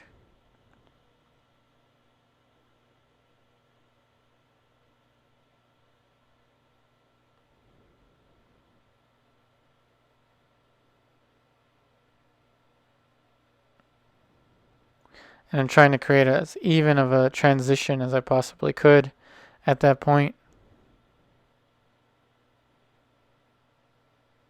When I originally filmed this, I thought that I would have much more.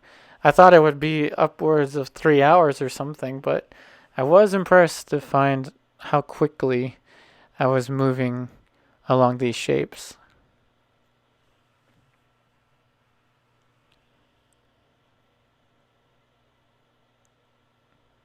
So just trying to go over those hatch marks again as the paint is drying to get a kind of softer shape.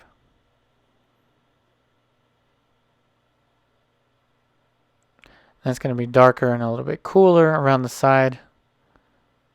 And now a little bit darker and warmer, but not as dark as the side of the orbicularis oris.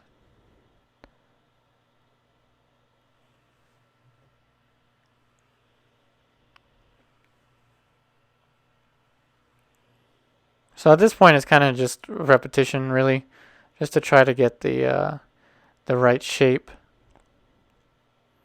and the right value.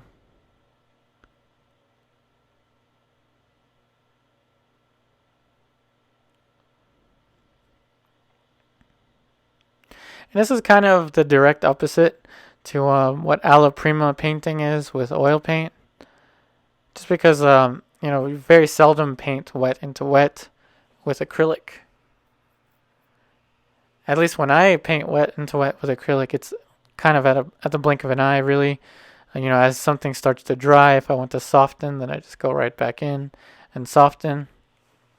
Though I admit I could have had a much more clean transition for that shape that I was working on there.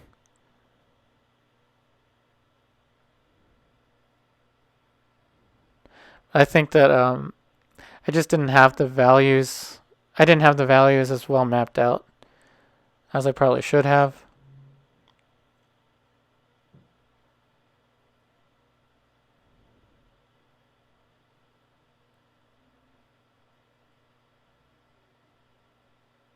Now, very much like graphite, we're working with very thin washes. With graphite, you can kind of layer the tones, and that's what we're doing there on the side. It's a very peculiar area because there's a jump between the side of the orbicularis oris where it gets darker, then it gets lighter next to the mouth, and then it gets darker again above the side of the upper lip. So that one little segment there, I think, is probably one of the most complicated areas in the painting in terms of the value and hue gradations.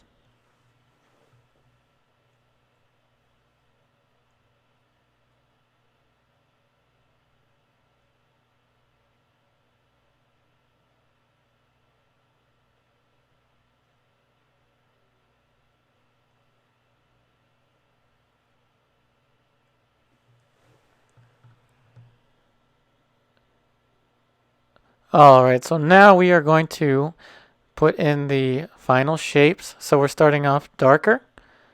So a little bit darker for the cheekbones, for the side of the zygomatic bone. But at that point, I think I noticed it was a little too dark because it was too close to the true value. So now I just lightened it a little bit. And like I said, those brushes are not in the best shape at all. But I kind of like the effect that I was able to get out of these brushes. They're bigger brushes, but the brush stroke looks like a bunch of smaller brushes just because the bristles are so worn out. So again, double brushing it. So put in a darker shape, and then very quickly a lighter shape. And this is me trying to get that much more tricky, the pinkish tone on the model's cheeks. I did push it a little bit less pink, less dark, just because I have a feeling that the photograph is contrasted a little bit. That's why I said before I didn't link the photograph that I used for this, because this is a popular enough painting that if you want to paint along with me, you might be able to find a photo reference such as this one or in better quality. So again, just pushing it darker and actually a little bit more cooler in temperature as we approach the mandible. And a little bit darker. We're painting much more opaque.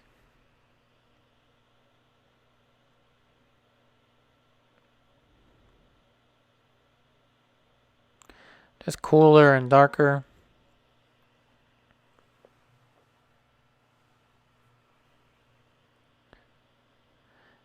Now we're putting in that pinkish tone that I was kind of concerned about in the beginning.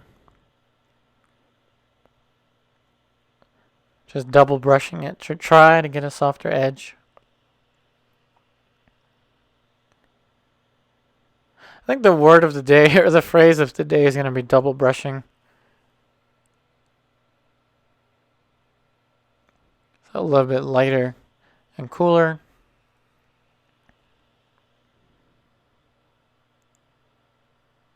So I think question of the day, as we're starting to wrap up this painting, is going to be, have you ever painted in acrylics? And if you do you enjoy them or you despise them? And why do you enjoy them or despise them?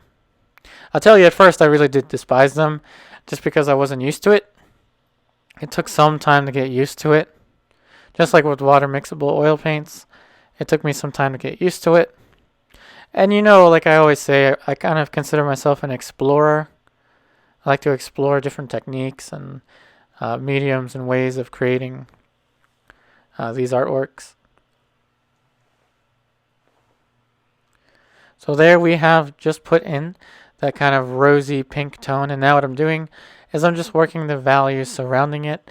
Now I know at this point that the painting does not look too similar to the photo reference, but again, I wasn't trying to create a master copy.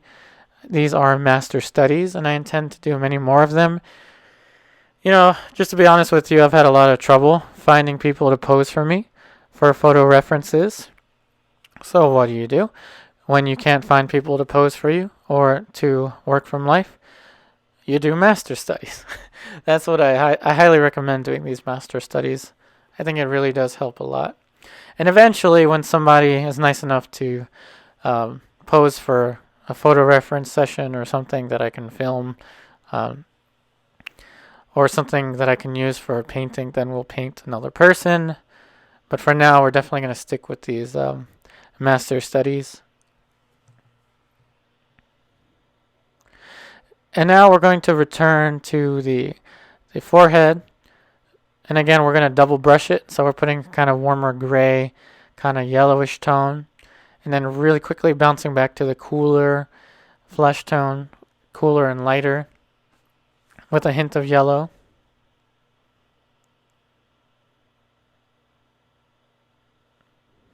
So the light on the forehead, I was really, at that point, I was trying to get a kind of impasto look, which with acrylic, actually you can get really fast. So though it's kind of hard to see, in the image here, there is a little bit of impasto buildup on the forehead, just because I had used more paint. Though I think with acrylic you can buy, paint thickeners and things like that to get more of an impasto effect. But I just used the paint on its own.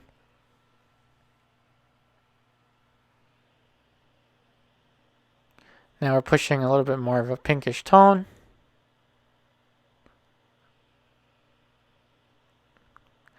Darker and pinkish as we approach the final adjustments.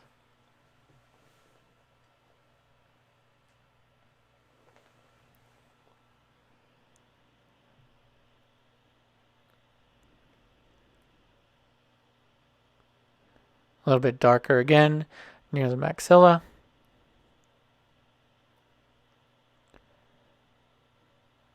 Now we're going to soften that edge a little bit.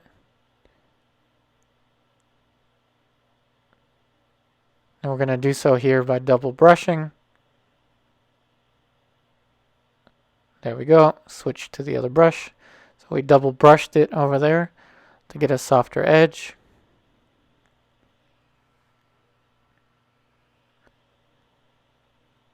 Just trying to soften that area.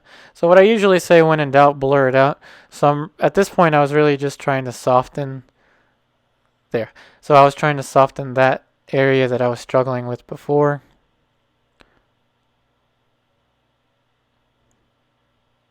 Always remember, when in doubt, blur it out. Even with acrylic you can do that. And always remember, in a world that can be so negative, be the spark that ignites positivity among all of us. I really do hope that today's episode helps you out. If you enjoyed it, please feel free to leave a thumbs up. If you hated it, feel free to dislike it. If you would like to watch more of my videos, I upload every Wednesday and Saturday. I wish you the best in all of your artwork, and if you would like to support this channel even more, I now have a Patreon account where I offer things such as live chats on Discord and live stream painting. That being said, we now have a new patron for our Patreon. This is your shout out. Thank you so much, Donna West, for becoming a patron on my Patreon. Thank you so much. It really does help out a lot. Thanks again for watching, and I will see you on Wednesday.